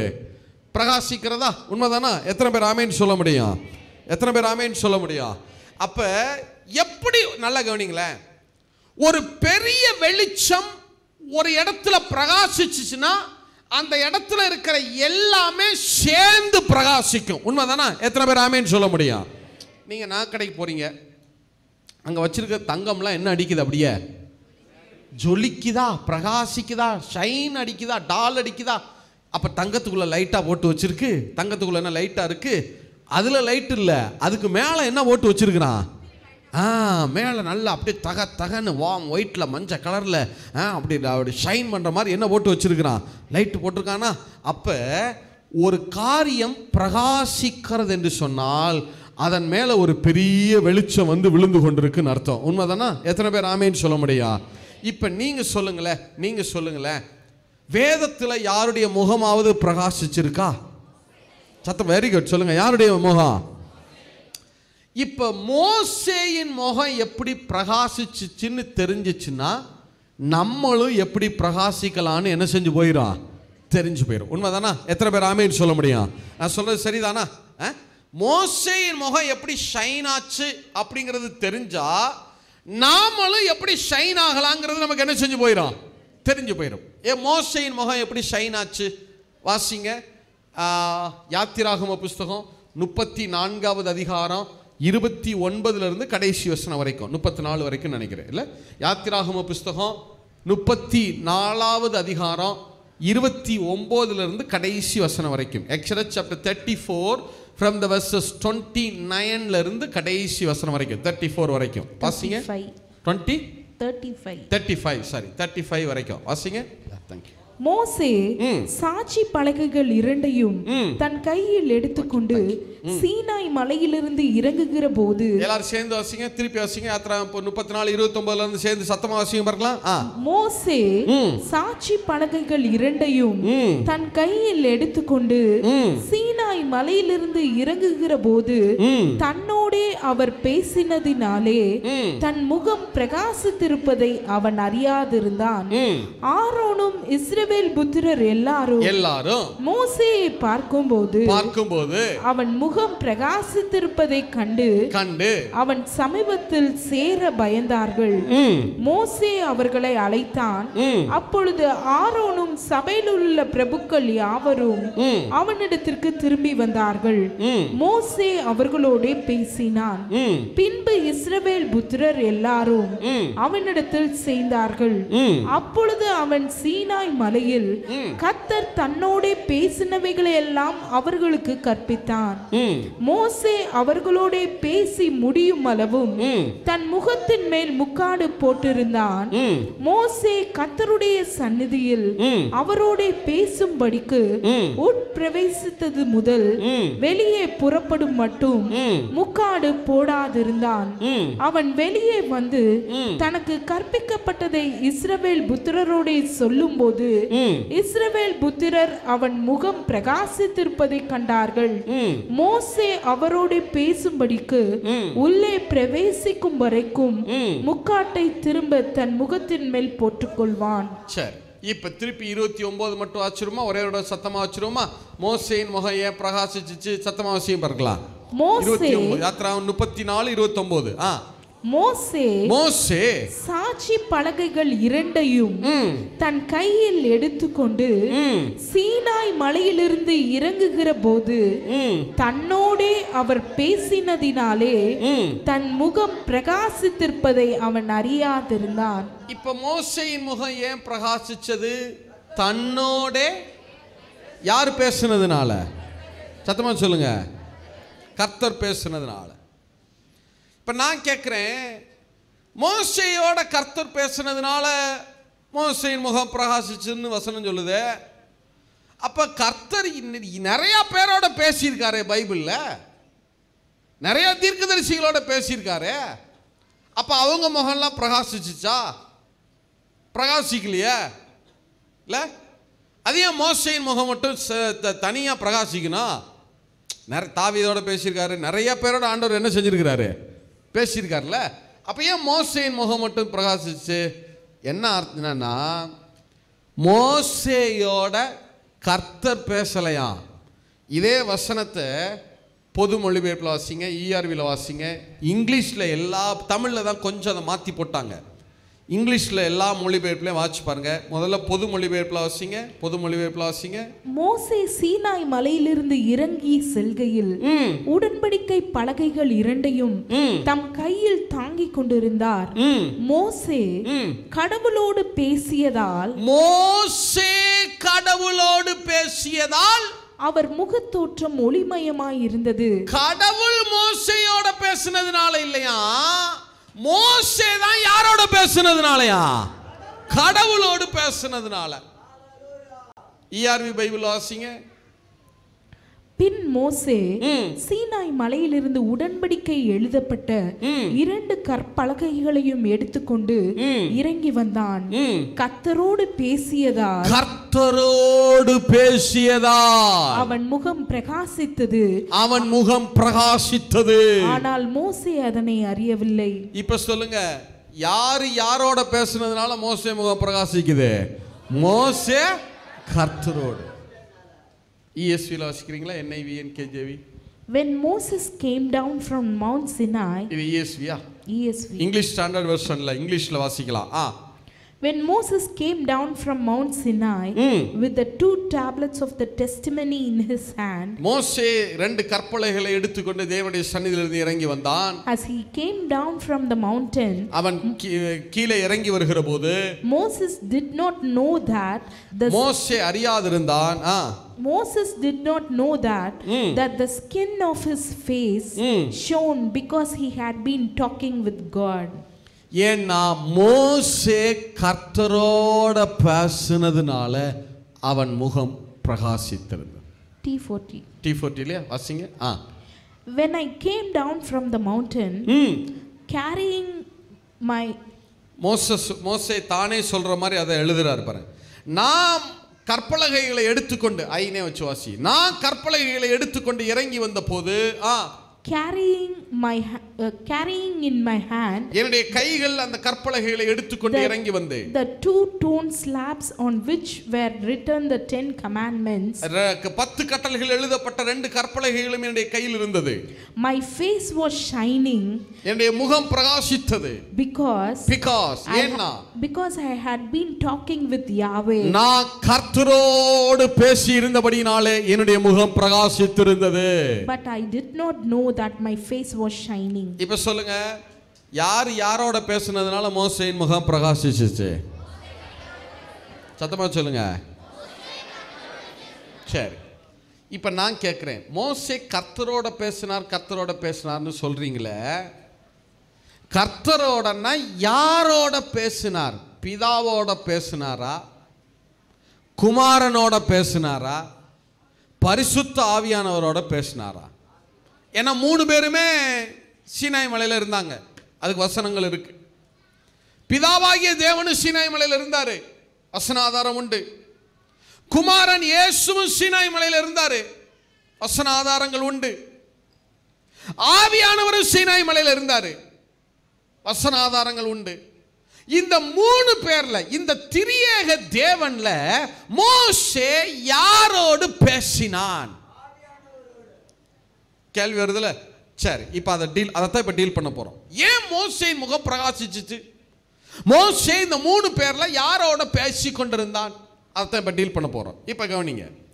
மோசே மலை மேல ஏறி இறங்கி வரும்போது முகம் பிரகாசிக்குது. கையில் என்ன வச்சிருந்தாரு? 2 கற்பலகைகள் வச்சிருக்காரு இல்லையா?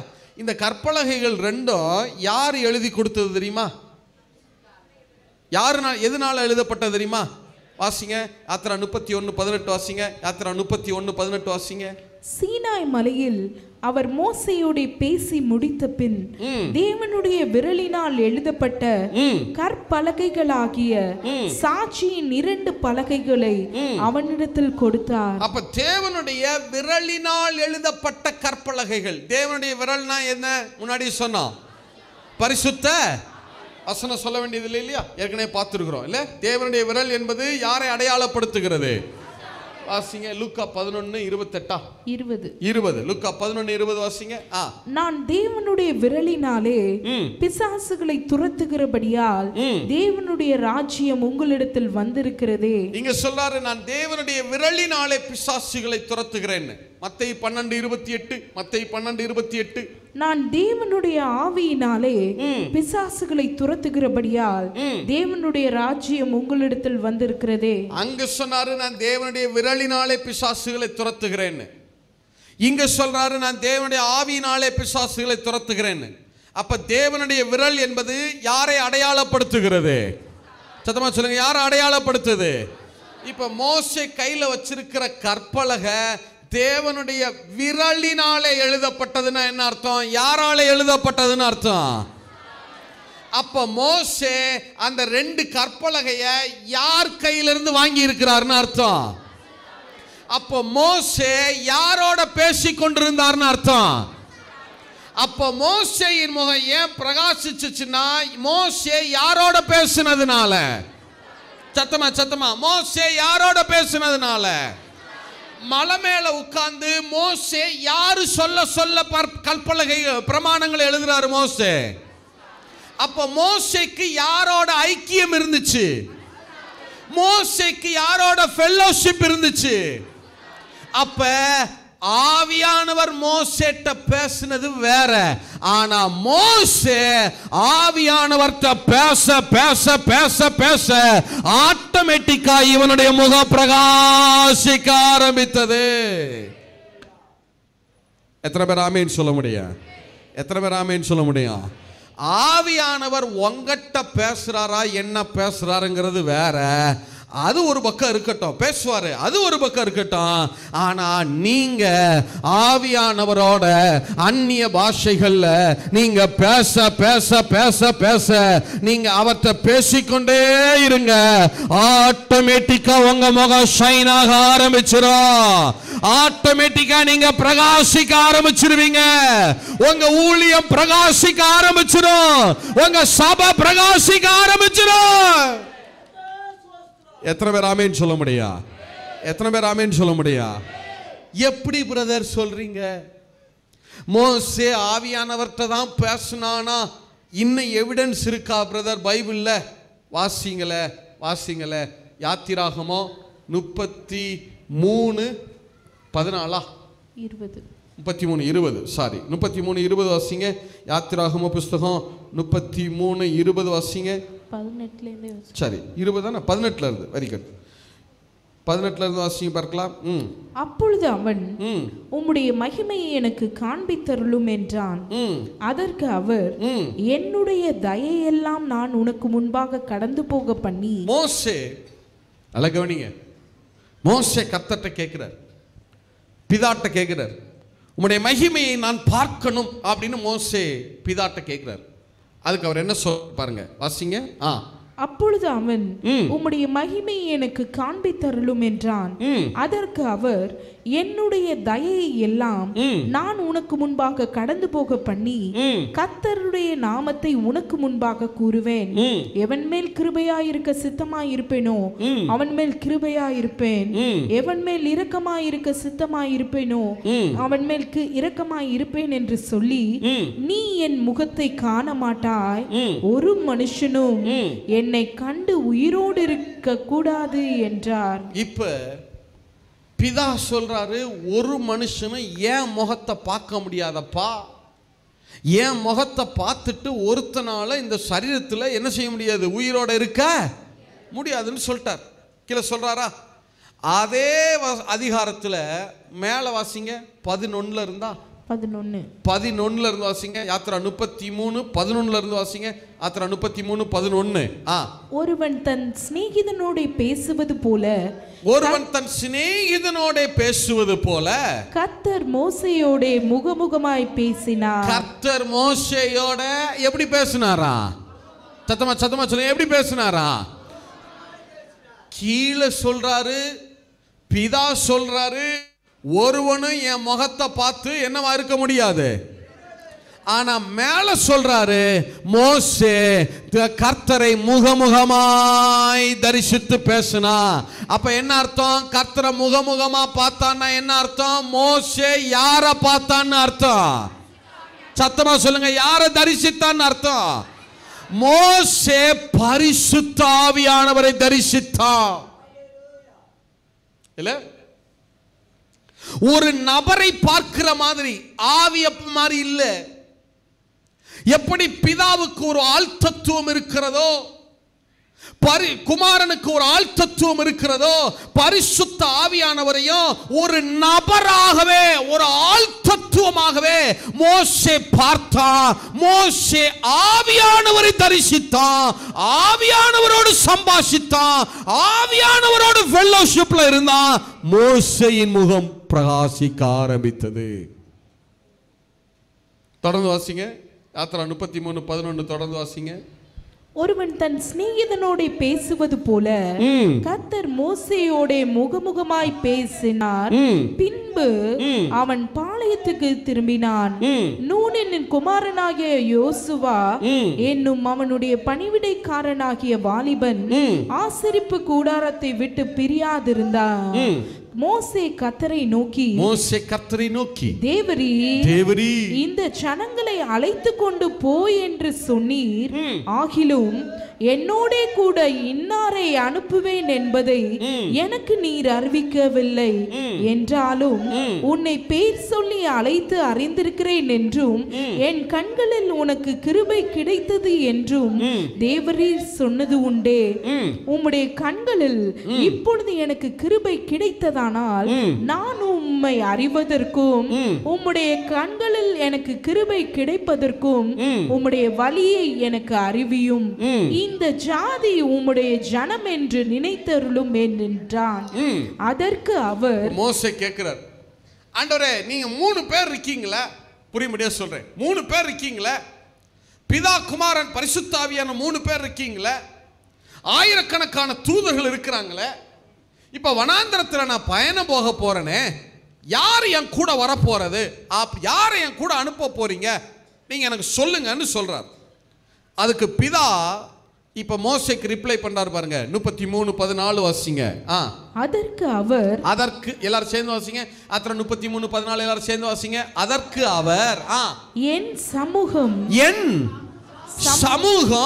உனக்கு முன்பாக செல்லும், நான் உனக்கு இளைப்பாறுதல் தருவேன் என்றார். முன்னாடி சொன்னேன், சமூகம் என்பது யாருடைய முகத்தை குறிக்கிற வார்த்தை? அது கர்த்தருடைய முகம் என்பது யாரை குறிக்கிற வார்த்தை? அது அப்ப என் சமூகம் உனக்கு முன்பாக செல்லும்னா யார் உனக்கு முன்னாடி போவான்னு அர்த்தம். மோசே கேட்கிறாரு, வனாந்தரத்துல எனக்கு முன்னாடி யார் போவான்னு. பிதா சொல்றாரு, என்னுடைய பரிசுத்த ஆவியானவர் உன் கூட வருவாரு. எத்தனை பேர் ஆமென் சொல்ல முடியும்? எத்தனை பேர் ஆமென் சொல்ல முடியும்? அப்ப மோசேக்கு முன்பாக வனாந்தரத்துல நடந்து போனவர் யாரு?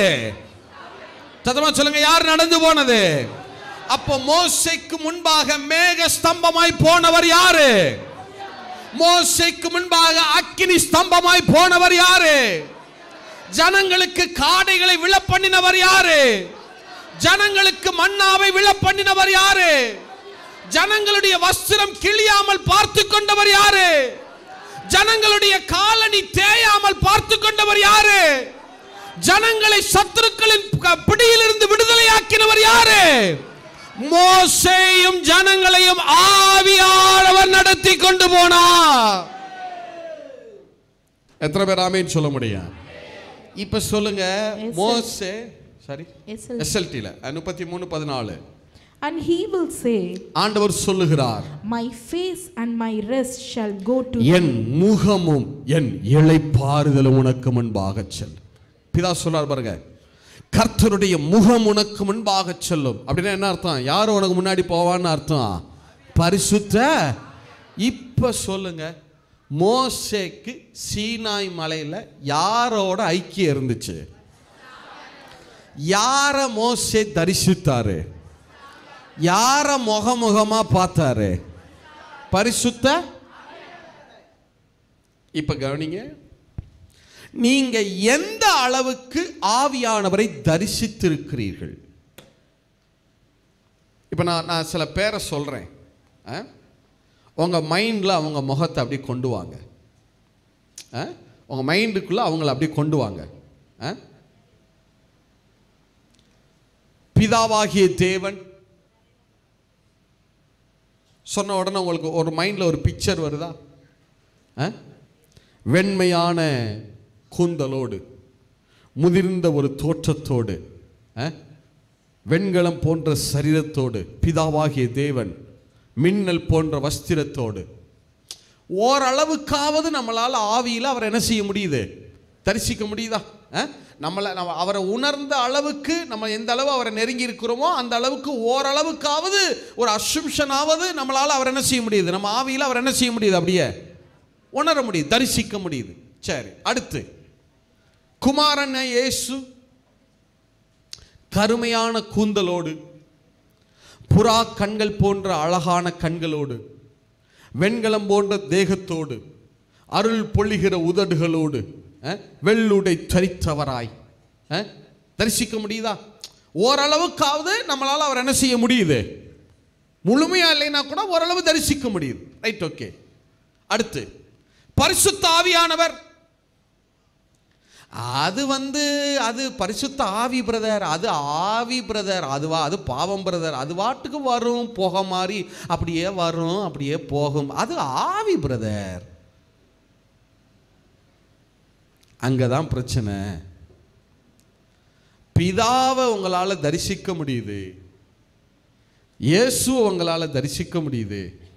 ஆனால் ஆவியானவரை வெறும் ஆழ்த்தத்துவம் அவருக்கு கொடுக்க முடியல. அவரை வெறும் ஆவியா ஒரு புகைய போல, அதுக்கு கால் இருக்கோ இல்லையோ கூட தெரியல பிரதர், அப்படியே வரும் போல, அப்படியே வரும், அப்படியே புகை மாதிரி போயிடும் பிரதர், அது ஆவி பிரதர்.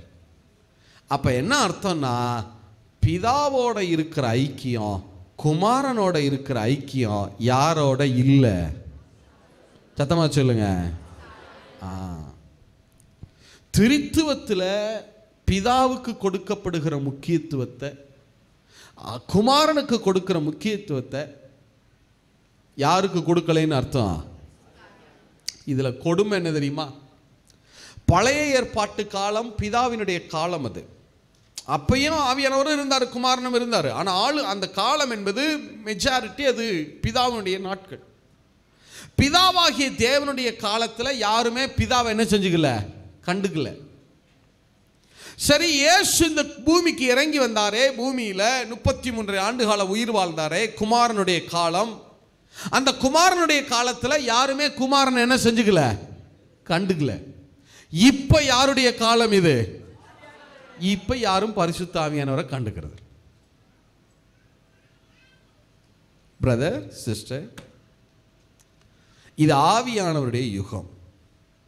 எந்த அளவுக்கு நீங்க ஆவியானவரோட பேசுறீங்க, எந்த அளவுக்கு நீங்க அந்நிய பாஷைகளில் பரிசுத்த ஆவியானவரோட சம்பாஷிக்கிறீங்க, அந்த அளவுக்கு உங்கள் டிபார்ட்மெண்ட்டில் நீங்கள் எந்த பகுதியில் வேணா இருங்க, தொழிலில் இருங்க, ஊழியத்தில் இருங்க, படிப்பில் இருங்க, சமையல் வேலையில் இருங்க, வேறு விவசாயத்தில், எதில் வேணால் இருந்துட்டு போங்க, அது பிரச்சனை இல்லை.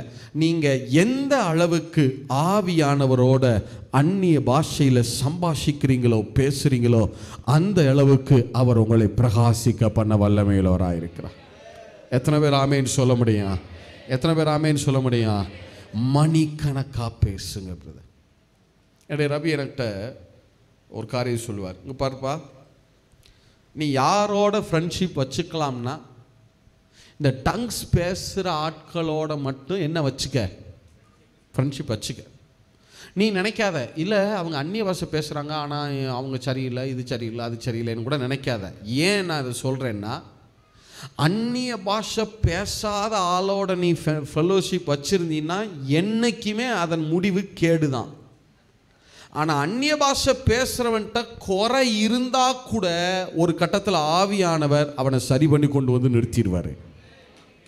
அவனை சரி பண்ணி என்ன செஞ்சிடுவார்? கொண்டு வந்து.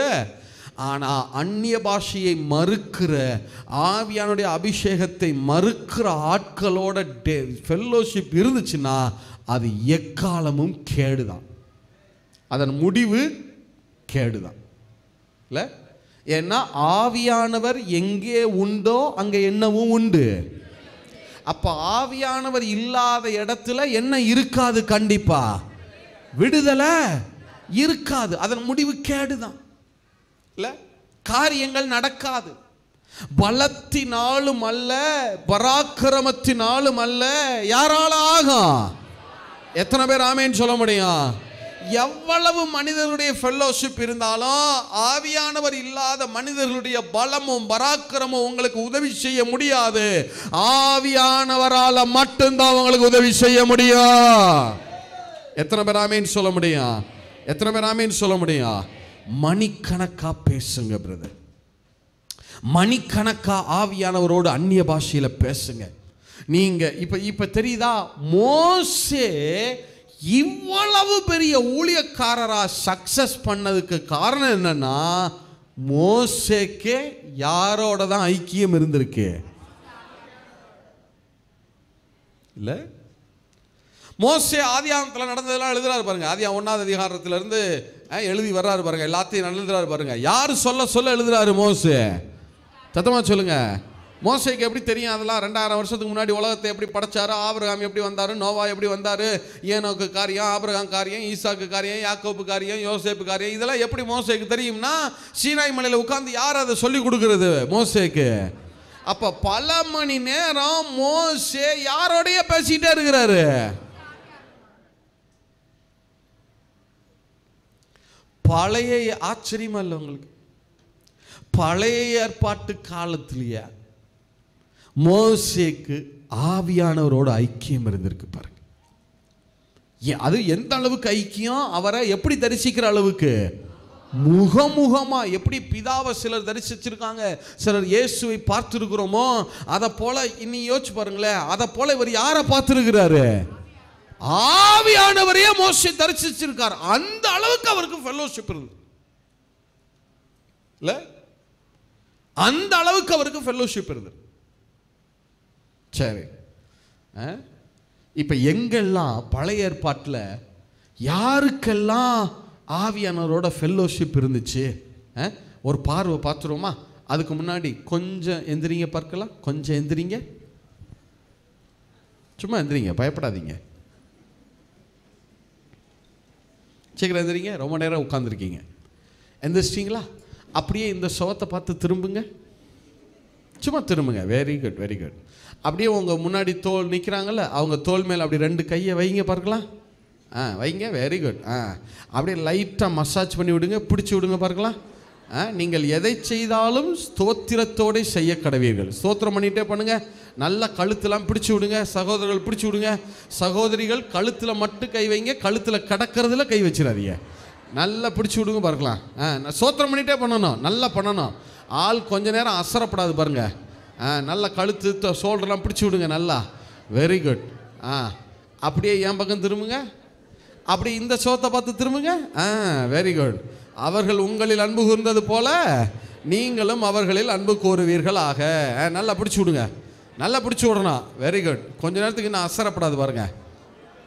Very good, super. போதுமா? ஓகேயா? இனி நல்லா பதில் சொல்லுவீங்களா? இல்லைன்னு வச்சுக்கிறேங்க, திருப்பி அந்த சோத்தை பார்த்து திரும்ப சொல்லிடுவேன், பார்த்துக்குங்க. உட்காருங்க. Very good, super. இன்னொரு 1/2 மணி நேரம் தான், கொஞ்சம் நேரம். அதுக்கப்புறம் நம்ம அந்நிய பாஷையில் ஜெபிக்கலாம் கொஞ்சம் நேரம். பாருங்கள், உங்களை செய்திகளை கேட்க வைக்க நாங்கள் என்னெல்லாம் செய்ய வேண்டியது. சரி சரி. அப்போ இது ரொம்ப முக்கியம். மோசே சக்சஸ்ஃபுல், இவ்வளவு பெரிய ஊழியக்காரரா மோசே. யூதர்கள் இன்றைக்கும் யாரைத்தான் பெரிய தீர்க்கதரிசின்னு சொல்கிறாங்க. மோசே இவ்வளவு சக்சஸ் பண்ணியிருக்காருன்னா அப்போ அவருக்கு யாரோடு இருந்த ஐக்கியத்தினால? ஆவியானவரும் மோசேட்ட பேசுறாரு, நிறைய வசனங்கள் சொல்றாரு, ஆதாம் காலத்தில் நடந்தது எல்லாத்தையும் அவர் சொல்லி தான் கொடுக்குறாரு. ஆனா அது சொல்லி கொடுக்குற ஒரு பக்கம் இருந்தா கூட ஆவியானவர் மோசேட்ட பேசினாருங்கிறது அப்புறம். ஆனா மோசே ஆவியானவர்கிட்ட பேச பேச பேச பேச பேச அவன் முகம் பிரகாசிக்க ஆரம்பித்து விட்டது. எத்தனை பேர் ஆமேன்னு சொல்ல முடியும்? அப்போ ஆவியானவர் உங்களுக்கு ரிப்ளை பண்ணுவார், கண்டிப்பாக பண்ணுவார், பேசாமலாம் இருக்க மாட்டார். உங்களுக்கு தரிசனங்கள் கொடுப்பாரு, சொப்பனங்கள் கொடுப்பாரு, அதெல்லாம் செய்வார். ஆனால் அவர் பேசுறதுங்கிறது அப்புறம் இருக்கட்டும். முதல்ல நீங்கள் வாயை திறந்து அந்நிய பாஷையில் எந்த சமயத்திலும் ஆவியிலே ஜெபம் பண்ணி சொல்லுங்க. எப்படி? நீங்கள் அந்நிய பாஷையில் அவரோட பேசிட்டே இருங்க, ஆட்டோமேட்டிக்காக உங்களுடைய முகம் பிரகாசிக்க ஆரம்பிச்சிடும். ஜனங்கள் மோசே கிட்ட வரவே என்ன செஞ்சாங்களா? பயந்தாங்க. நான் சொல்றேன், இந்த வருகிற வருஷம் உங்களுக்கு the year of Holy Spirit ஆக இருப்பதாக. வருகிற வருஷம் ஆவியானவருடைய வருஷமாய் இருப்பதாக. வருகிற வருஷம் உங்களை பிரகாசிக்க பண்ணுகிற வருஷமாய் இருப்பதாக. ஆவியானவரோட சம்பாஷிக்கிற வருஷமாய் இருப்பதாக. ஆவியானவரோட ஐக்கியப்படுகிற வருஷமாய் இருப்பதாக. ஆவியானவர் உங்களுக்கு தரிசனமாவாராக. எத்தனை பேர் ஆமென் சொல்ல முடியும்? எத்தனை பேர் ஆமென் சொல்ல முடியும்? நீங்க அந்நிய பாஷையில ஜெபம் பண்ண ஆரம்பிங்க. உங்க எல்லைகள்ல உங்களுக்கு விரோதமாய் எழும்பினவர்கள் எல்லாம் அஞ்சி நிற்க ஆரம்பிப்பார்கள். ஜனங்கள் உங்களுக்கு தூரத்தில் நிற்க ஆரம்பிப்பார்கள். உங்களுக்கு விரோதமாய் எழும்புகிறவன் ஒருவனும் இல்லை. எத்தனை பேர் ஆமென் சொல்ல முடியும்? எத்தனை பேர் ஆமென் சொல்ல முடியும்? அப்ப நீங்க அந்நிய பாஷையில பேசிக்கொண்டே இருங்க. பேசிக்கொண்டே இல்ல, மணிக்கணக்கா பேசுங்க, நாள் கணக்கா நேரம் எடுத்து பேசுங்க, டிராவல்ல பேசுங்க, இல்ல பேசிட்டே இருங்க. சரி, பழைய ஏற்பாட்டில் சில வசனங்களை மட்டும் சொல்றேனே, கர்த்தருடைய முகம்னு எங்கெல்லாம் வந்திருக்கு அதை மட்டும் கொஞ்சம் வேகமாக தியானிக்கலாம். வாசிங்க. ஆதியாகம புஸ்தகம் 3வது அதிகாரம் 8வது வசனம். ஆதியாகம புஸ்தகம் 3ஆம் அதிகாரம் 8வது வாக்கியம். பகலில் குளிர்ச்சியான வேளையிலே தோட்டத்தில் உலாவுகிற தேவனாகிய கர்த்தருடைய சத்தத்தை அவர்கள் கேட்டார்கள். அப்பொழுது ஆதாமும் அவன் மனைவியும் தேவனாகிய கர்த்தருடைய சந்நிதிக்கு விலகி. தேவனாகிய கர்த்தருடைய எதுக்கு விலகியா? தமிழ்ல சந்நிதின்னு போட்டிருக்கு. அப்படின்னா என்ன அர்த்தம்? அது யாரை குறிக்கிற வார்த்தைன்னு அர்த்தம்? பரிசுத்த. எஸ்எல்டில வாசிங்கன்னா கர்த்தருடைய முகத்துக்கு விலகி. And they shall hear the voice of Jehovah God walking in the garden at the breeze of the day. And Adam and his wife will hide from the face of Jehovah God. Hide from the face of Jehovah.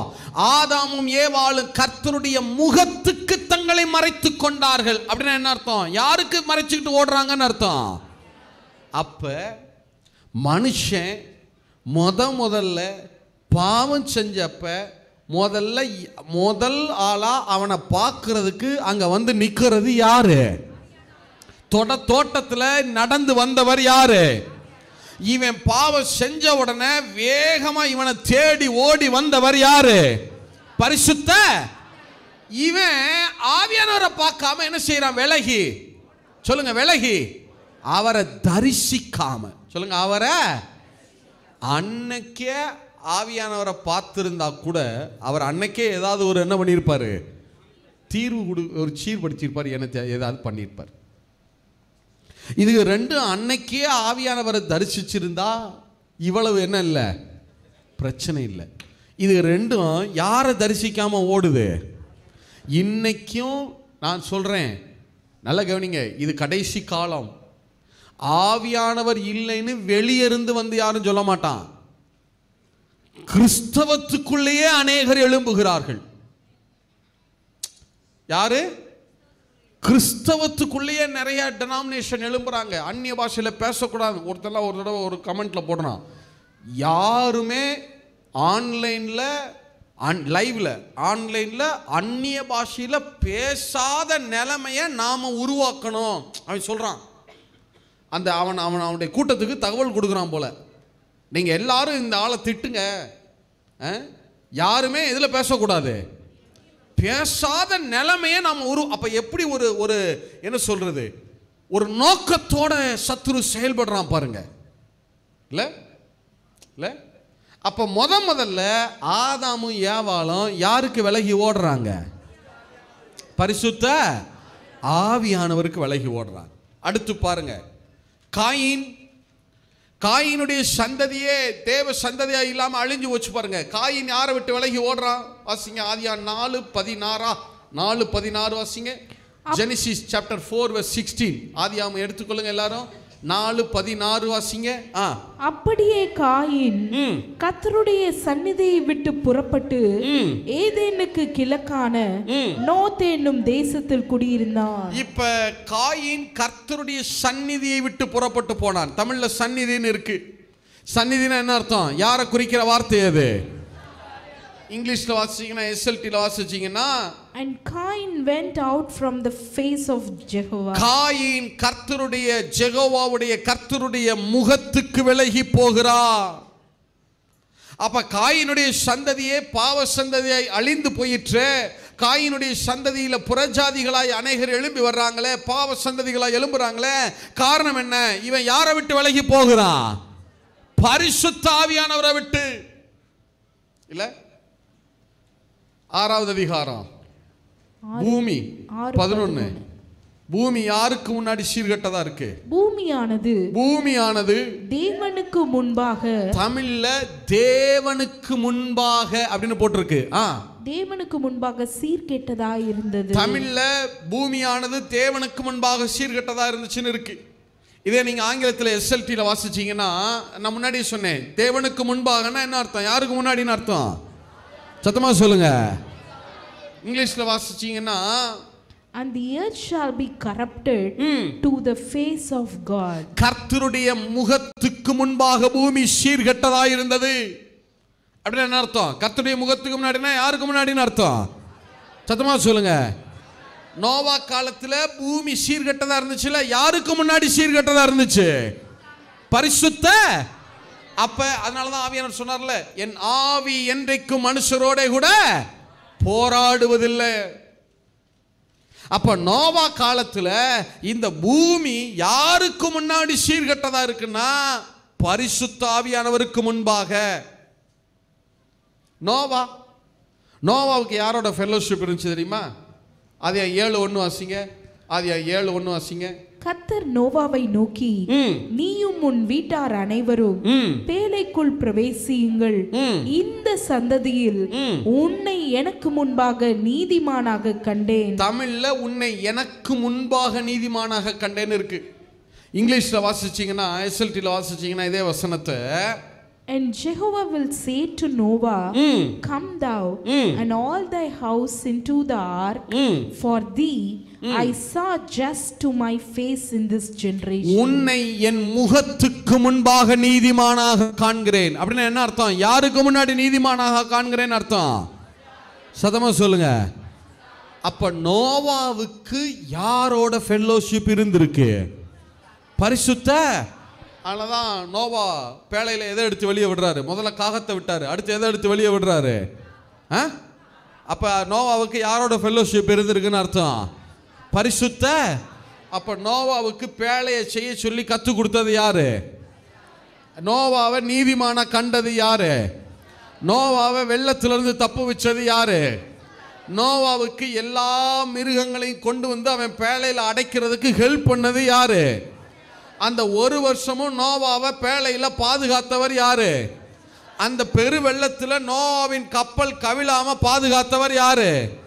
பரிசுத்த. அப்ப நோவாவுக்கு யாரோட fellowship இருந்துச்சு?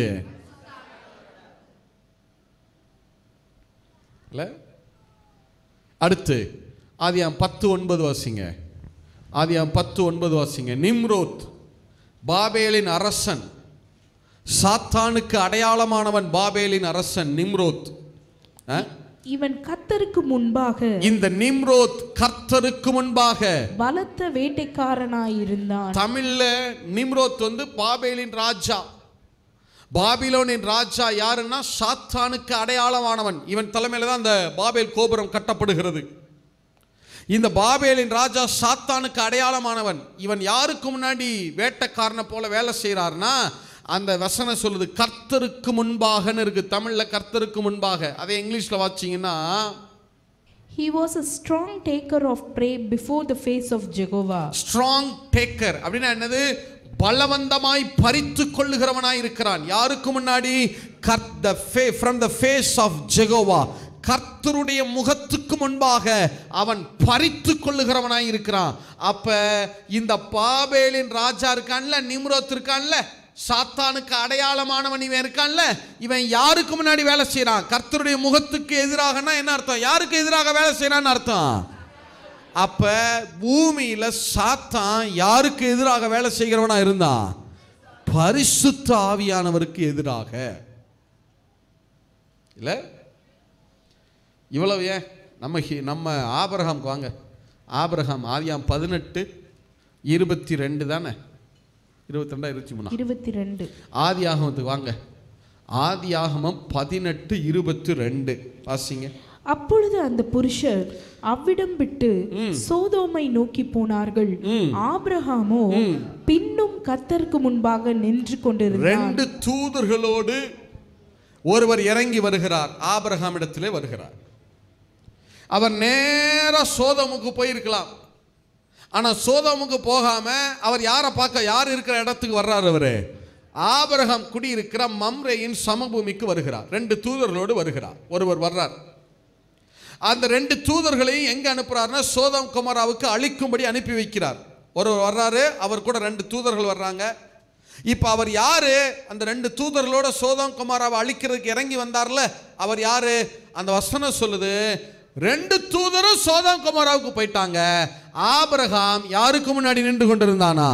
கர்த்தருக்கு முன்பாக நின்று கொண்டிருந்தான். கர்த்தருக்கு முன்னாடினா என்ன அர்த்தம்? யாருக்கு முன்னாடின்னு அர்த்தம்? இங்கிலீஷ்ல வாசிங்க. And the men will turn back from thence and will go forth to Sodom. And Abraham stood yet before the face of Jehovah. Abraham கர்த்தருடைய முகத்துக்கு முன்பாக நின்று கொண்டிருந்தார். அப்படின்னா என்ன அர்த்தம்? யாருக்கு முன்னாடி நின்னார்னு அர்த்தம்? சத்தமா சொல்லுங்க. அப்ப ஆபிரகாம் காலத்துல சோதோம் கொமோராவை அழிக்க இறங்கி வந்தவர் யாரு? சத்தமா சொல்லுங்க. பரிசுத்த. அப்ப அவர் சோதோம் கொமோராவை அழிக்க இறங்கி வர்றாரு. ஆனா நேரம் அங்க போகாம அந்த விஷயத்தை சொல்றதுக்காக யாரை பார்க்கறதுக்கு வர்றாரு? அப்ப ஆவியானவர் ஆபிரகாமை பார்க்க வந்தார்னா, ஆபிரகாம் ஆவியானவருக்கு முன்னாடி நிக்கிறார்னா என்ன அர்த்தம்? ஆபிரகாம் யாரோட ஃபெல்லோஷிப் உடையவரா இருந்தாரு? பரிசுத்த ஆவியானவர். ஆபிரகாமுக்கே பிரதர் சிஸ்டர், விசுவாசிகளின் தகப்பனாகிய ஆபிரகாமுக்கே பரிசுத்த ஆவியானவரோட ஐக்கியம் இருந்துச்சு. இல்ல நம்ம நினைச்சிட்டு இருக்கோம் புதிய ஏற்பாட்டில் தான் நம்ம ஏதோ ஆவியானவர் அபிஷேகம் வந்துருச்சு. அது ஒரு நாள் வந்துச்சு பிரதர், அது ஆவி பிரதர், அதுவா போகும் பிரதர். இவங்க எல்லாம் எதனால சக்சஸ் பண்றாங்க? நோவால இருந்து ஆபிரகாம்ல இருந்து இவங்க எல்லாருமே எதனால தான் சக்சஸ் பண்றாங்க? யாரை வச்சுதான்? யாரோட இருந்த ஐக்கியம்? ஆவியானவரோட இருந்த ஐக்கியம். இல்ல சரி, அடுத்து 19 ஆதியாகமம் 19:13 நாங்கள் இந்த ஸ்தலத்தை அழிக்க போகிறோம், இவர்கள் கூக்குரல் கர்த்தருடைய சமூகத்தில் பெரிதாய் இருக்கிறது. அந்த 2 தூதர்களும் சொல்றாங்க பாருங்க, லோத்துட்ட சொல்றாங்க பாருங்க, நாங்கள் இந்த சோதோம் கொமோராவை அழிக்க போகிறோம். இந்த சோதோம் கொமோராவின் கூக்குரல் யாருடைய சமூகத்திலா? அப்ப கர்த்தருடைய சமூகம்னா என்ன அர்த்தம்? யாரை குறிக்குது அது? அப்ப சோதோம் கொமோராவின் கூக்குரல் யாருக்கு முன்பாக எழும்பி போகிறது? பரிசுத்த ஆவியானவருக்கு முன்பாக. அதே 19:27 அதே 19:27 விடிய காலத்தில் ஆபிரகாம் எழுந்து தான் கர்த்தருக்கு முன்பாக நின்ற இடத்திற்கு போய் அப்படின்னா என்ன அர்த்தம்? யாருக்கு முன்னாடி? இங்கிலீஷ்ல வாசிங்க 19:27 And Abraham will rise early in the morning to the place in which he stood there by the face of Jehovah. Abraham கர்த்தருடைய முகத்துக்கு முன்பாக நின்ற இடத்திற்கு போனான். அப்படின்னா என்ன அர்த்தம்? யாருக்கு முன்னாடி நின்ற இடத்துக்கு போறார் அவரு? சத்தமா சொல்லுங்க. அப்ப இப்ப யோசிச்சு சொல்லுங்க. அப்ப ஆபிரகாம் லோத்துவுக்காக பரிந்து பேசினார்ல, ஆண்டவரே 100 நீதிமான்கள் 50 நீதிமான்கள் வரிசையா சொல்லினார்ல, இது இந்த பரிந்து பேசுதல அவர் யார்கிட்ட பேசி இருக்கிறாரு? சத்தமா சொல்லுங்க. அப்ப ஆபிரகாம் யாரோட சம்பாஷிச்சிருக்கிறாரு? ஆபிரகாம் யாரை தரிசிச்சிருக்காரு? பரிசுத்த ஆவியானவர். அது 32:30 யாக்கோபு அப்பொழுது யாக்கோபு நான் தேவனை முகமுகமாய் கண்டேன், உயிர் தப்பி பிழைத்தேன் என்று சொல்லி அந்த ஸ்தலத்திற்கு பெனியேல் என்று பெயரிட்டான். பெனியேல் தேவனுடைய முகம். பெனியேல் அப்படின்னா தேவனுடைய முகம். திருப்பி வாசிங்க. சாரி 32:30 அப்பொழுது யாக்கோபு, நான் தேவனை முகமுகமாய் கண்டேன். சொல்லுங்க, தேவனை எப்படி கண்டேன்? இப்ப சொல்லுங்க, தேவனை கண்டேன்னா யாரை கண்டேன்? பிதாவை கண்டாரா? பிதாவுடைய முகத்தை ஒருத்தர் என்ன செய்ய முடியாது, பார்க்க முடியாது. அப்ப தேவனை முகமுகமே கண்டேன்னு சொல்றாருன்னா இவர் யாரை கண்டார்னு அர்த்தம்? சத்தமா சொல்லுங்க. அப்ப யாக்கோபுக்கு யாரோட ஃபெல்லோஷிப் இருந்திருக்கு? பரிசுத்த யாக்கோபு 2 பேரையுமே பார்த்திருக்கார். முதல்ல இயேசுவை பார்த்தார், தேவ தூதனானவராக இருந்தார். இயேசுவை பார்த்தார், இயேசுவை பார்த்துட்டு அப்புறம் யாரையும் பார்த்துருக்கிறாரு யாக்கோபு? பரிசுத்த, உண்மை தானே? மோசே 2 பேரையுமே பார்த்தார். மோசேக்கு முன்னாடி இயேசுவும் போனார். கர்த்தருடைய தூதனானவராய் யாரும் போனது? இயேசுவும் போனார். எப்போதுமே ஆவியானவர் மட்டும் வரமாட்டார், யாரோட சேர்ந்து தான் வருவார் அவரு. முதல்ல ஜனங்கள் இயேசுவை பார்ப்பாங்க, அடுத்து யாரை பார்ப்பாங்க? மோசே முதல்ல இயேசுவை பார்க்கிறாரு, அடுத்து யாரையும் பார்க்கிறாரு? பரிசுத்த ஆவியானவரை. ஆபிரகாம் யாக்கோபு முதல்ல இயேசுவை பார்க்கிறாரு, அடுத்து யாரையும் பார்க்கிறாரு. உண்மைதானே? நம்ம எல்லாரும் அப்படித்தானே வந்தோம். இயேசுவை சொந்த ரட்சகரை ஏற்றுக்கொண்டோமா? எத்தனை பேர் ஆமேன்னு சொல்ல முடியும்? அப்புறம் ஆவியானவர் அபிஷேகத்தை பெற்றிருக்கீங்களா? எத்தனை பேர் ஆமேன்னு சொல்ல முடியும்? அப்ப நம்ம எல்லாருமே அப்படித்தான். முதல்ல யாரை பார்ப்போம்? நம்ம இயேசுவின் இடத்துல வருவோம், அடுத்து யார்கிட்ட வரணும்? அதோட நின்றக்கூடாது. அடுத்து யார்கிட்ட வரணும்? யாரோட ஃபெல்லோஷிப்புக்கு வரணும்? யாரோட ஐக்கியத்துக்கு வரணும்? நான் சொல்றது எத்தனை பேருக்கு விளங்குது? விளங்குறவங்க ஒரு ஆமேன்னு சொல்லுங்க பார்க்கலாம். யாக்கோபு இயேசுவையும் பார்த்தாரு, ஆனா இயேசுவை பார்த்த நிலைமையோட நிக்கல. அடுத்து யார்கிட்டையும் வர்றாரு? யாரோட ஐக்கியப்படுகிறாரு?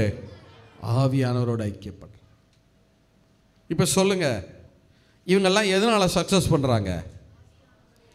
ஆபிரகாமுக்கு இவ்வளவு பெரிய ஆசீர்வாதம், இவ்வளவு பெரிய பாதுகாப்பு, இவ்வளவு கிடைச்சிச்சு. முதல்ல உலகத்திலேயே செல்வ சீமானா இருந்தவன். வேதம் சொல்லுது ஆபிரகாமை குறிச்சு, ஆபிரகாம் வெள்ளியும் பொன்னுமுடைய சீமானா இருந்தான். World's first richest person.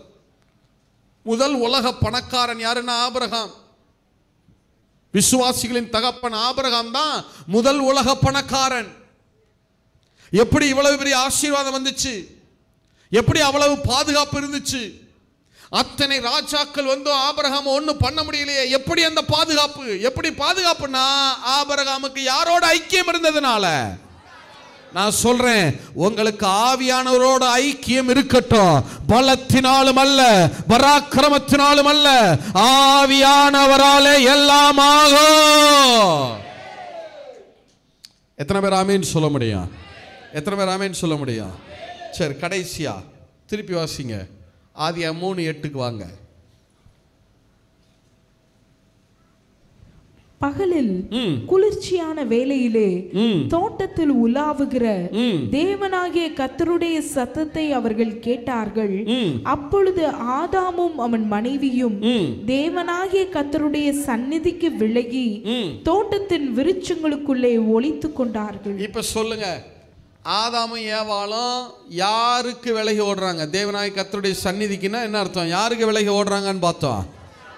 யாரை தரிசிக்காம ஓடுறாங்க? பரிசுத்த. நான் சொல்லட்டுமா, உங்களை குறித்த பிதாவாகிய தேவனுடைய நோக்கம் என்ன தெரியுமா? ரட்சிக்கப்பட்டேன் பிரதர், சரி. பிள்ளையாயிட்டேன் பிரதர், சரி. இந்த உலகத்தில் ஏதோ அப்படியே ஜெபம் பண்ணி கொஞ்சம் நஞ்சம் ஏதோ ஆசீர்வாதம் ஏதோ அப்படி வாங்கிட்டு அப்படியே நான் மறிச்சிடணும் பிரதர், பாடுபட்டு பிரதர், உபத்திரவப்பட்டு பிரதர், அப்படியே போயிடணும் பிரதர், தட்ஸ் ஆல் பிரதர். இல்லை பிரதர், இல்லை அதிகமாக போனால் நான் பரலோகம் போயிடணும் பிரதர், எப்படியாவது அங்கே போயிடணும் பிரதர், நிம்மதியாக தூங்கிடணும் பிரதர். நான் சொல்லட்டுமா, உங்களை ரட்சித்ததை நோக்கம் என்ன தெரியுமா? உங்களை பாவத்தின் ஆளுகையிலிருந்து உங்களை ரட்சித்ததை நோக்கம் என்ன தெரியுமா? ஆதாமும் ஏவாளும் ஆவியானவரை தரிசிக்காமல் ஓடினார்கள். ஆனால் உங்களையும் என்னையும் குறித்த தேவ நோக்கம், நீங்களும் நானும் ஆவியானவரை தரிசிக்க வேண்டும். எந்த அளவுக்கு ஐக்கியம்னா அவரை என்ன எந்த அளவுக்கு ஐக்கியம்னா அவரை என்ன பண்ணுகிற அளவுக்கு சொல்லுங்க, முகமுகமா, சத்தமா சொல்லுங்க, முகமுகமா தரிசிக்கிற அளவுக்கு அவரோட ஐக்கியம். அவரை முகமுகமாய் பார்க்கிற அளவுக்கு அவரோட ஐக்கியம். நான் சொல்லலை. இப்போ நீங்கள் சொல்லுங்கள், ஆதாமும் ஏவாளும் பாவம் செஞ்ச உடனே யாரை தரிசிக்காமல் ஓடுறாங்க? இப்போ வாங்க கடைசி அதிகாரம், வேதத்தின் கடைசி அதிகாரத்துக்கு வாங்க. வெளிப்படுத்தல் 22வது அதிகாரத்துக்கு வாங்க. கடைசி அதிகாரத்துக்கு போங்க. இங்கே ஆதாமும் ஏவாளும் மனுக்குலம் ஆவியானவர் தரிசிக்காமல் ஓடுறாங்கல்ல, அங்கே என்ன நடந்துச்சுன்னு பார்ப்போம். வெளிப்படுத்தல் 22:1-4 வாசிங்க. எல்லாரும் சேர்ந்து வாசிக்கணும். முக்கியமான வசனம், முக்கியமான வேத பகுதி. வெளிப்படுத்தின விசேஷம் 22வது அதிகாரம் 1-4 வரைக்கும். எல்லாரும் சேர்ந்து வாசிங்க பார்க்கலாம். பின்பு பளிங்கை போல் தெளிவான ஜீவ தண்ணீருள்ள சுத்தமான நதி தேவனும் ஆட்டுக்குட்டியானவரும் இருக்கிற. யார் யார் இருக்கிற? தேவனும். தேவன் ரைட், ஓகே. பிதா, ஆட்டுக்குட்டியானவர் இயேசு குமாரன், ஓகே. அப்ப ஆவியானவர் எங்க? தேவனும் ஆட்டுக்குட்டியானவரும் இருக்கிற அப்படின்னு வருது இல்லையா? அப்ப ஆவியானவர் எங்க? வெரி குட், தொடர்ந்து வாசிங்க. தேவனும் ஆட்டுக்குட்டியானவரும் இருக்கிற சிங்காசனத்திலிருந்து புறப்பட்டு வருகிறதை எனக்கு காண்பித்தான். நகரத்து வீதியின் மத்தியிலும் நதியின் இரு கரையிலும் 12 விதமான கனிகளை தரும் ஜீவ விருட்சம் இருந்தது. அது மாதந்தோறும் தன் கனியை கொடுக்கும். அந்த விருட்சத்தின் இலைகள் ஜனங்கள் ஆரோக்கியம் அடைகிறதற்கு ஏதுவானவைகள். இனி ஒரு சாபமும் இராது. தேவனும் ஆட்டுக்குட்டியானவரும் இருக்கிற சிங்காசனம் அதில் இருக்கும். என்ன தேவனும் ஆட்டுக்குட்டியானவர்னு மட்டும் வருது, ஆவியானவர்னு வரலையே? தொடர்ந்து வாசிங்க. அவருடைய ஊழியக்காரர் அவரை சேவித்து அவருடைய சமூகத்தை தரிசிப்பார்கள். தமிழ்ல அவருடைய சமூகத்தை தரிசிப்பார்கள்னு இருக்கு. எஸ்எல்டில வாசிங்க. இல்ல சமூகத்தை இருக்கு. ஏற்கனவே சொன்னோம், சமூகம்னா என்ன அர்த்தம்? யாரை குறிக்குது? பரிசுத்த. அவருடைய ஊழியக்காரர் அவரை சேவித்து அவருடைய முகத்தை தரிசிக்கிறார்கள். இல்ல, அப்ப அவருடைய முகத்தை தரிசிக்கிறாங்கன்னா என்ன அர்த்தம்? சமூகத்தை தரிசிக்கிறாங்கன்னா என்ன அர்த்தம்? யாரை தரிசிச்சாங்கன்னு அர்த்தம்? சத்தமா யாரை தரிசிச்சாங்க? முதல்ல மனுக்குலம் பாவம் செஞ்சப்ப ஆவியானவரை தரிசிக்காம ஓடுனாங்க. ஆனா வெளிப்படுத்தின விசேஷத்துல இந்த மனுக்குலத்தை ரட்சிக்கப்பட்ட நம்மள அவர் ஆவியானவரை தரிசிக்கும்படி செய்தாரு. உங்களையும் என்னையும் குறித்த பெரிய நோக்கம் என்ன தெரியுமா?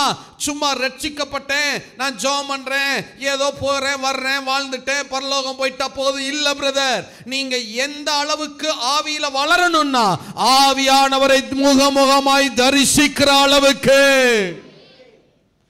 ஆவியானவரை நீங்க முகமுகமா தரிசிக்கிற அளவுக்கு வரணும். எத்தனை பேர் ஆமீன் சொல்ல முடியும்? ஆச்சரியமா இல்ல? பாவம் செஞ்சப்ப முழு மனுக்குலமோ ஆதாம ஏவாளும் அவரை தரிசிக்காம ஓடுறாங்க ஆவியானவரை. ஆனா பிதா பார்த்தாரு, இயேசுவை பூமிக்கு அனுப்பி வைத்து பாவத்துக்கெல்லாம் தீர்வு கொடுத்து ஆவியானவரை நமக்கு அருளி செய்து இப்ப நம்மளை எந்த நிலைமைக்கு கொண்டு போகிறார்னா ஆவியானவரை தரிசிக்கிற நிலைமைக்கு. எத்தனை பேர் ஆமேன்னு சொல்ல முடியும்? நீங்க பாவம் செஞ்சப்ப அவரை தரிசிக்காம தானே ஓடுனீங்க, இப்ப ஆவியானவரை தரிசிக்கிற நிலைமைக்கு வரணும். எத்தனை பேர் ஆமேன்னு சொல்ல முடியும்? திருப்பி வாசிங்க. திருப்பி இதே 22:1-4 திரும்ப வாசிங்க. எல்லாரும் சேர்ந்து வாசிங்க. பின்பு பளிங்கை போல எல்லாரும் சேர்ந்து வாசிங்க. பின்பு பளிங்கை போல் தெளிவான ஜீவ தண்ணீருள்ள சுத்தமான நதி தேவனும் ஆட்டுக்குட்டியானவரும் இருக்கிற சிங்காசனத்திலிருந்து புறப்பட்டு வருகிறதை எனக்கு காண்பித்தான். நகரத்து வீதியின் மத்தியிலும் நதியின் இரு கரையிலும் 12 விதமான கனிகளை தரும் ஜீவ விருட்சம் இருந்தது. அது மாதந்தோறும் தன் கனியை கொடுக்கும். அந்த விருட்சத்தின் இலைகள் ஜனங்கள் ஆரோக்கியம் அடைகிறதற்கு ஏதுவானவைகள். இனி ஒரு சாபமும் இராது. தேவனும் ஆட்டுக்குட்டியானவரும் இருக்கிற சிங்காசனம் அதில் இருக்கும். அவருடைய ஊழியக்காரர் அவரை சேவித்து அவருடைய சமூகத்தை தரிசிப்பார்கள். அவருடைய சமூகத்தை தரிசிப்பார்கள் என்ன அர்த்தம்? யாரை தரிசிப்பாங்கன்னு அர்த்தம்? இது அப்படியே திருப்பி போடவா?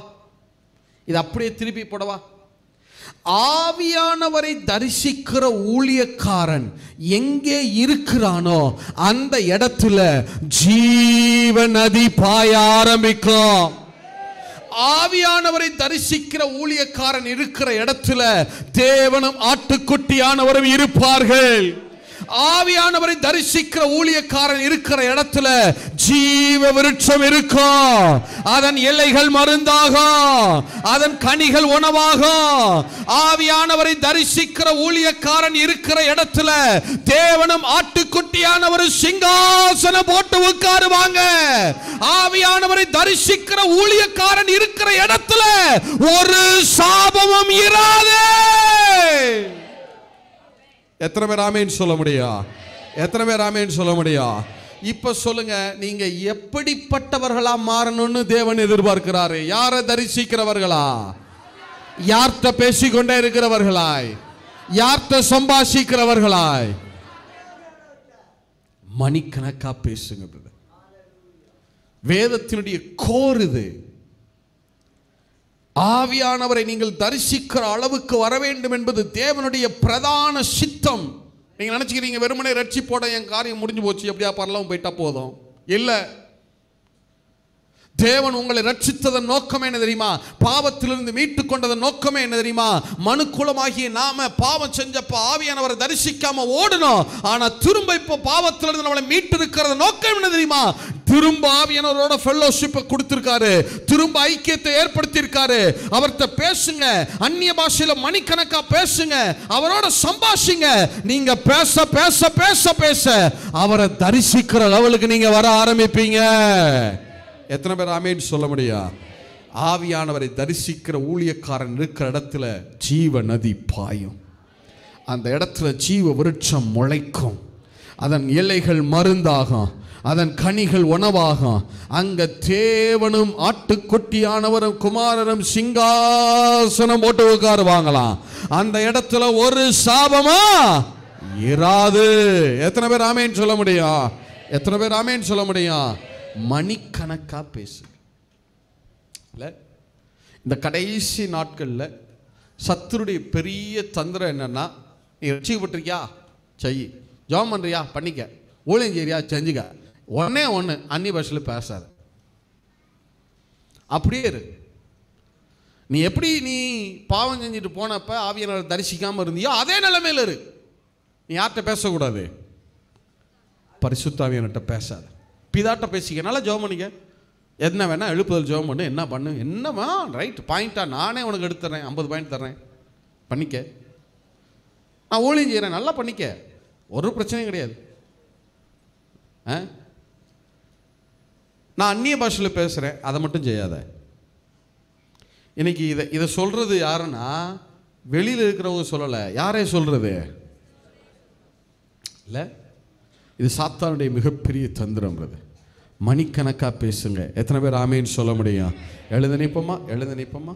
என்னாகமம் 6. என்னாகமம் 6:23. அந்த அதில் வாட்சி முடிச்சிருவோமா? அதில் என்ன பாயிண்ட்டு விட்டுருக்குண்ணா? பாயிண்ட் இல்லை, சொல்கிறேன், வாசிச்சு முடிக்கணும்.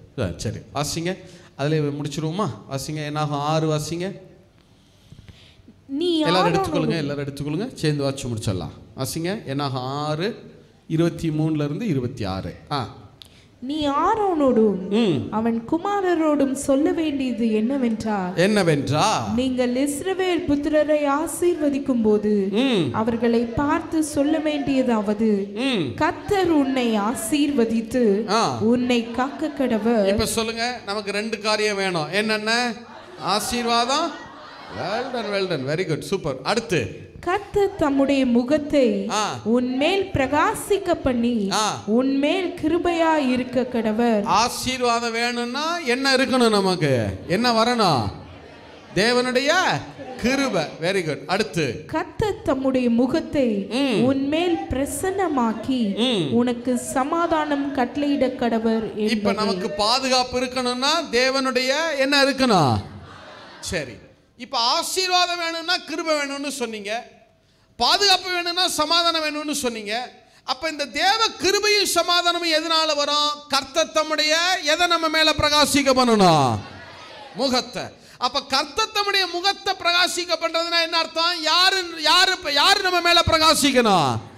பரிசுத்த. அப்ப அவர் நம்ம மேல வெளிச்சத்தை கொடுக்கணும், பிரகாசிக்கணும்னா நாம என்ன செய்யணும்? அவரோட என்ன செஞ்சுட்டே இருக்கணும்? எழுத நிப்போமா? எழுத நிப்போமா?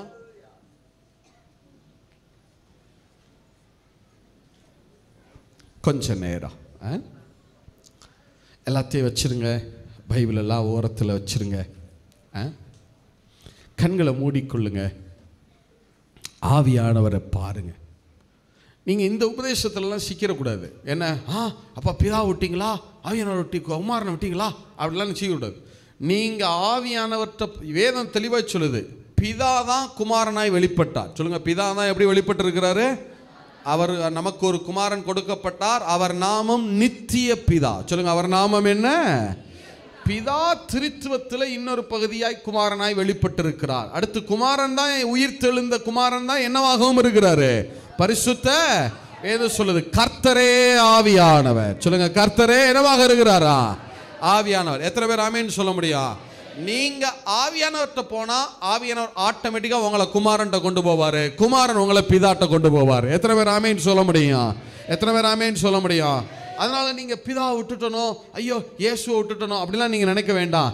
நீங்க ஆவியானவரை பிரைஸ் பண்ணாலே அது நீங்க பிதாவையும் பிரைஸ் பண்றீங்க, குமாரனையும் நீங்க துதிக்கிறீங்கன்னு அர்த்தம். எத்தனை பேர் ஆமேன்னு சொல்ல முடியும்? இயேசு அப்படியே தரிசிங்க, ஆவியானவரை தரிசிங்க, பார்க்கலாம் உங்க மன இயேசு எப்படி இருப்பாரோ அப்படிதான். பிதாவும் இயேசுவும் ஆவியானவரும் ஒருவரே, ஒரே மாதிரி தான் இருப்பாங்க, ஒரே மாதிரி தான் இருக்க போறாங்க. இப்ப ஆவியானவரை தரிசிங்க, பார்க்கலாம். அவரை உங்க மனக்கண்களில் கொண்டு வாங்க, அவருடைய முகத்தை உங்க மனக்கண்களில் கொண்டு வாங்க. இயேசுவை பார்க்கிற பிரகாரமே அவரை பாருங்க.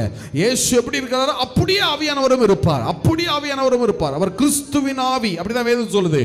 கிறிஸ்துவின் ஆவி எங்கே உண்டோ அங்க விடுதலையும் உண்டு. எஸ், நல்ல வாயை திறந்து சத்தத்தை உயர்த்தி நல்ல அந்நிய பாஷையில ஜெபம் பண்ணுங்க, பார்க்கலாம். கொஞ்ச நேரம் ஆவியில நிறைந்து இயேசுவை மட்டும் பாருங்க, இயேசுவை மட்டும் பாருங்க. அவர்தான் ஆவியானவர், அப்படியே அவரை பாருங்க.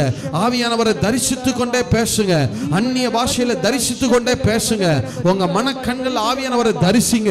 நீங்க அவர்கிட்ட பேச பேச இன்னும் அவர் தெளிவாய் உங்களுக்கு தரிசனமாக ஆரம்பிப்பார், இன்னும் தெளிவாய் உங்களுக்கு புலப்பட ஆரம்பிப்பார். எஸ் எஸ், மோசே தரிசிச்சாரே, ஆபிரகாம் தரிசிச்சாரே, எஸ் யாக்கோபு தரிசித்தானே, தாவீது சொல்லுகிறானே, உம்முடைய ஆவியை மட்டும் என்னை விட்டு எடுத்துறாதீங்க. தாவீது தரிசித்தாரே. சொல்லுங்க சொல்லுங்க, யாஹா ரதலா பகர தலா பரதலா ஓ ஷெஹரே தலா. எஸ் ஃபாதர், நல்ல சத்தத்தை உயர்த்தி ஆவியில நிறைந்து அந்நிய பாஷைகள்ல யாங்கா ராபாதி ஹேரே போதி ஷஹனதலபரா யாபாலா தேஹேரே பதலஹரா யாக்கா ராமதலபா ஹதி ஷக்கரதலபரா ஓ ஹராதா லபரதலபரா தலஹரா யா ஷெஹரே போ. பேசுங்க, சத்தத்தை உயர்த்தி, சத்தத்தை உயர்த்தி. யாங்கா ராதலா, ஆவியின் அபிஷேகம் பெறாதவங்க நல்ல சத்தத்தை உயர்த்தி சொல்லுங்க, சத்தத்தை உயர்த்தி சொல்லுங்க. இயேசுன்னு கூப்பிடுங்க, இயேசுன்னு கூப்பிடுங்க. ஆவியானவர் உங்க மேல் அபிஷேகமாய் இறங்கி வருவார், அபிஷேகமாய் இறங்கி வருவார், அபிஷேகமாய் இறங்கி வருவார். அடைக்கப்பட்ட எல்லா ஊற்றுகளும் இன்னைக்கு திறக்கப்படுவதாக, எல்லாம் திறவுண்டு போவதாக. யாக்கா ராதா லாபா ராதா லாபா ராதா. பற்பல பாஷைகள், பரலோக பாஷை, தூதர்களின் பாஷை உங்க நாவுகளிலே அனுக்கிரகம் பண்ணப்படுவதாக, அனுக்கிரகம் பண்ணப்படுவதாக. In the name of Jesus Christ, இயேசுவின் நாமத்தினாலே இங்க இருக்கிற ஒவ்வொருத்தரும் ஆவியானவரை தரிசிக்கிறவர்களாய், தரிசிக்கிறவர்களாய், அவரோட சம்பாஷிக்கிறவர்களாய், அவரோட பேசுகிறவர்களாய். யாஹா ராதா லாபா ராதா லாபா ஹாரா தாலா பாரா தாலா யாக்கா ரத்தா லாபா ராதி ஷகனதல பரஹரா யாப்பா ரெத்தலே போதி ஷகனதல பரா யாக்கா ராபா தாலா ஹரா தல பரதல பரா ஓ ஷெஹரே போதலா ஆக்கரினி மோதலே பெரே யாஹா லாபா ரத்தலா. எஸ் எஸ், பேசுங்க பேசுங்க பேசுங்க. ஆவியானவர் அசைவாட ஆரம்பிச்சா அவரால மாற்ற முடியாதது ஒண்ணு இல்ல, அவரால மாற்ற முடியாத ஒழுங்கின்மை இல்ல, அவரால மாற்ற முடியாத வெறுமை இல்ல. யாஹா ராஜா லாபா ரெத்தலே. நீங்க பேச பேச உங்க எல்லைகள் ஆவியானவர் அசைவாட ஆரம்பிக்கிறார், அசைவாட ஆரம்பிக்கிறார், அசைவாட ஆரம்பிக்கிறார். ஏ பெரேதே லேஹோரோதோ லோபரோதோ லோஹரோதோ ஓ ஷஹரத்தலா. எஸ் எஸ், பேசுங்க. எஸ் எஸ், விட்டுறாதீங்க விட்டுறாதீங்க. அந்த நதி மெல்ல கசிய ஆரம்பிக்கிறது. உங்க உள்ளத்திலிருந்து ஜீவ தண்ணீருள்ள நதிகள், ஜீவ தண்ணீருள்ள நதிகள். எஸ், பேசுங்க பேசுங்க. நீதிமானுடைய வாய் ஜீவ ஊற்று. நீதிமானுடைய வாய் ஜீவ ஊற்று. எஸ் எஸ், பேசுங்க. எல்லா பாவ கட்டுகளும் அருந்து போவதாக, அருந்து போவதாக. பாவத்தின் அடிமைத்தனங்கள் அருந்து போவதாக. எல்லா வியாதிகளும் மாற்றப்படுவதாக. சுகம் அடைவீர்களாக, சுகம் அடைவீர்களாக. உறுப்புகள் புதுப்பிக்கப்படுவதாக. யாப்பா ராதா லாபா ஹாரா தாலா பாரா தாலா காலா ஓ ஷகரோ தலா யாக்கராதா லாபராதா லாகரா ஓ ஷெஹரே யாக்கராதா லாபஹரா. எல்லா கடன் பிரச்சனைகளும் முடிவுக்கு வருவதாக. எல்லா பொருளாதார குறைவுகளும் முடிவுக்கு வருவதாக. வருகிற வருஷம் செழிப்பின் வருஷம், செழிப்பின் வருஷம், செழிப்பின் வருஷம், செழிப்பின் வருஷம், செழிப்பின் வருஷம். In the name of Jesus. யாகராதா லாபராதா லாபஹரா தாலா பாரா ஓ ஷெஹே யாப்பதிஹே. என் ஜனத்தை நீ கட்டி வைக்க முடியாது, அறியாமையினாலே கட்டி வைக்க முடியாது. கண்கள் திறக்கப்பட்டவர்கள் பேசுகிறார்கள். ஷாகராதா லாபஹரா தாலா பாரா தாலா ஹரா ஏ ஹே ரே போதேலே ஓ கரணி மானா தாலா பாரா யா ஷஹா. உங்க சத்துருக்கள் இல்லாமல் போவார்கள், இல்லாமல் போவார்கள். சத்துருக்கள் இல்லாமல் போவார்கள். யாகராதா லாபா. இனி சத்துருக்கள் இல்லாமல் போவார்கள், இல்லாமல் போவார்கள். யாகராதா லாபா ஹரா தாலா பாரா தாலா ஓ ஷெஹரே யாகராதா லாபா ராதா லாபா ஹரா ஓ ஷெஹரே ஓ ஷெஹரே காபி காலா தரா ஆங்கரா தலா. நீ பற்றி எரிவ, நீ பற்றி எரிவ. நீ ஜாதிகளுக்கு வெளிச்சமாய், நீ ஜாதிகளுக்கு ஒளியாக நீ எழும்புவ, நீ எழும்புவ, நீ எழும்புவ, நீ எழும்புவ. ஓ ஷக்கரா பத்தலா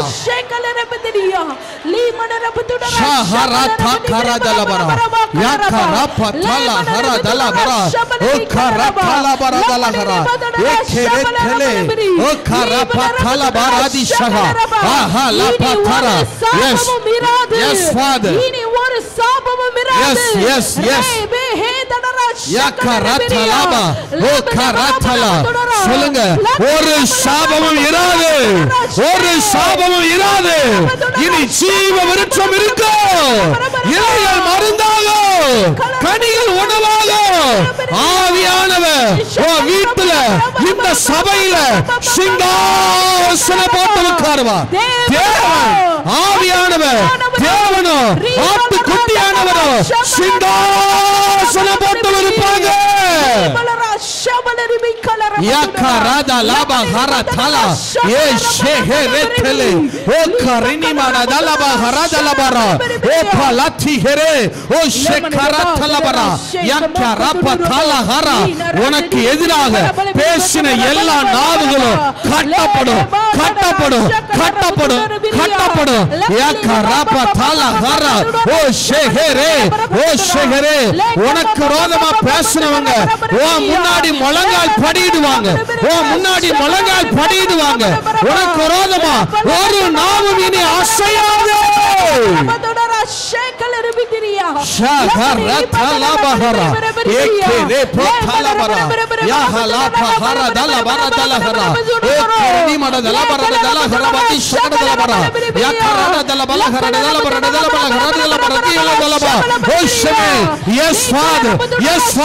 மீண்டும் ஒரு அசைவு, மீண்டும் ஒரு அசைவு, மீண்டும் ஒரு அசைவு.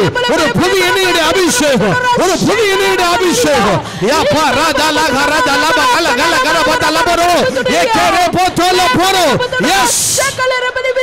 Yes, Father. மோசே சொன்னாரே, ஒரு தகப்பன் தன் பிள்ளையை சுமப்பது போல கர்த்தர் இந்நாள் வரைக்கும் என்னை சுமந்து கொண்டு வந்தார் என்று சொல்லி, அதே போல ஆவியானவர் உங்களை சுமக்கிறதை இனிமேல் நீங்கள் பார்ப்பீர்கள். உங்கள் குடும்பத்தை சுமப்பதை பார்ப்பீர்கள்.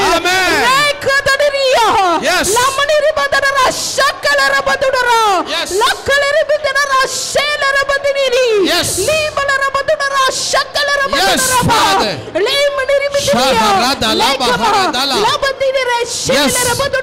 Yes. Yes, Father. உங்க ஊழியத்தை ஆவியானவர் சுமந்து கொண்டு போவார். இந்த சபையை சுமந்து கொண்டு போவார். Next level, the next level, the next dimension. ஆவியானவர் அடுத்த கட்டத்திற்கு உங்களை சுமந்து கொண்டு போவார். அடுத்த கட்டத்துக்கு உங்களை சுமந்து கொண்டு போவார். அடுத்த கட்டத்துக்கு நீங்க எழுப்பி வருவீர்கள். அடுத்த கட்ட விரிவாக்கம், அடுத்த கட்ட எக்ஸ்டென்ஷன். யாக்கராடலா பஹரதேலே பெரதேலே பெரஹரே. ஓ ஷெக்கரே பதலா. Yes, Father. Yakarada baharadala. Yes, shaharatala. Yes, yes, yes, Father. Yakarata laba haratala.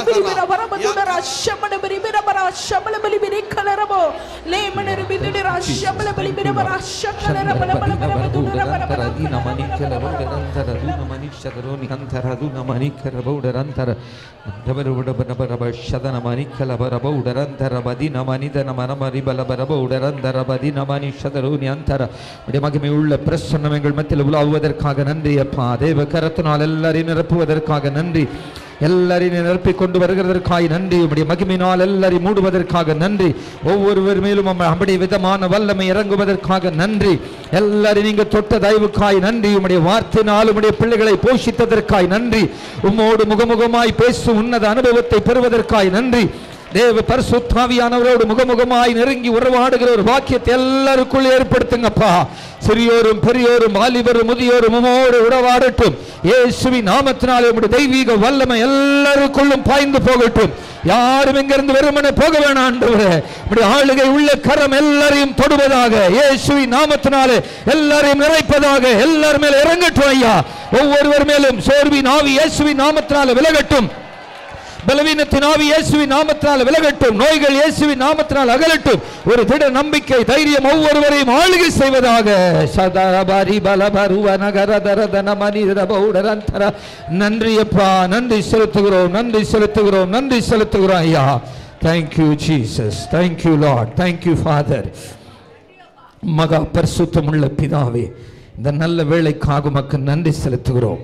நீரங்கள் மத்தியில் இடைப்பட்டிருக்கிற நல்ல தயவுக்காக உமக்கு நன்றி செலுத்துகிறோம். தேவ வார்த்தையை கொண்டு உம்முடைய முகத்தை தரிசிக்க வேண்டும் என்று, பரிசுத்த ஆவியானவரோடு முகமுகமாய் பேச வேண்டும் என்று நீர் எங்களோடு கற்பித்த நல்ல தயவுக்காக நன்றி. பழைய ஏற்பாட்டின் காலத்தில் வாழ்ந்த எல்லா பரிசுத்தவான்களும் பரிசுத்த ஆவியானவரோடு இடைப்பட்டது போல பரிசுத்த ஆவியின் காலத்தில் வாழ்கிற நாங்களும் உங்களோடு உறவாடும்படி, நாங்களும் உங்களோடு இடைப்படும்படி எங்களுக்கு அனுக்கிரகம் செய்வீராக. தலை வணங்கியிருக்கிற எல்லார் மேலும் உம்முடைய அபிஷேகத்தின் வல்லமை நிறைவாய் இறங்கட்டும். தூரத்திலும் இந்த வார்த்தை கேட்டுக்கொண்டிருக்கிற எல்லார் மேலும் உங்க தேவக்கரம் இறங்கட்டும். இந்த வார்த்தையை பேசின உம்முடைய மகனை இன்னும் அநேக ஆயிரங்களுக்கு பிரயோஜனமாய், இன்னும் அநேக ஆயிரங்களை தட்டி எழுப்பக்கூடிய கருவியாய், குடும்பமாய் உபயோகப்படுத்துவீராக. நாமத்தை மகிமைப்படுத்துவீராக. மீதமுள்ள வேலைகள் எல்லாம் நீங்க பொறுப்பெடுத்துக் கொள்ளுங்க. இயேசு கிறிஸ்துவின் நாமத்தில் ஜெபிக்கிறோம் நல்ல பிதாவே, ஆமென்.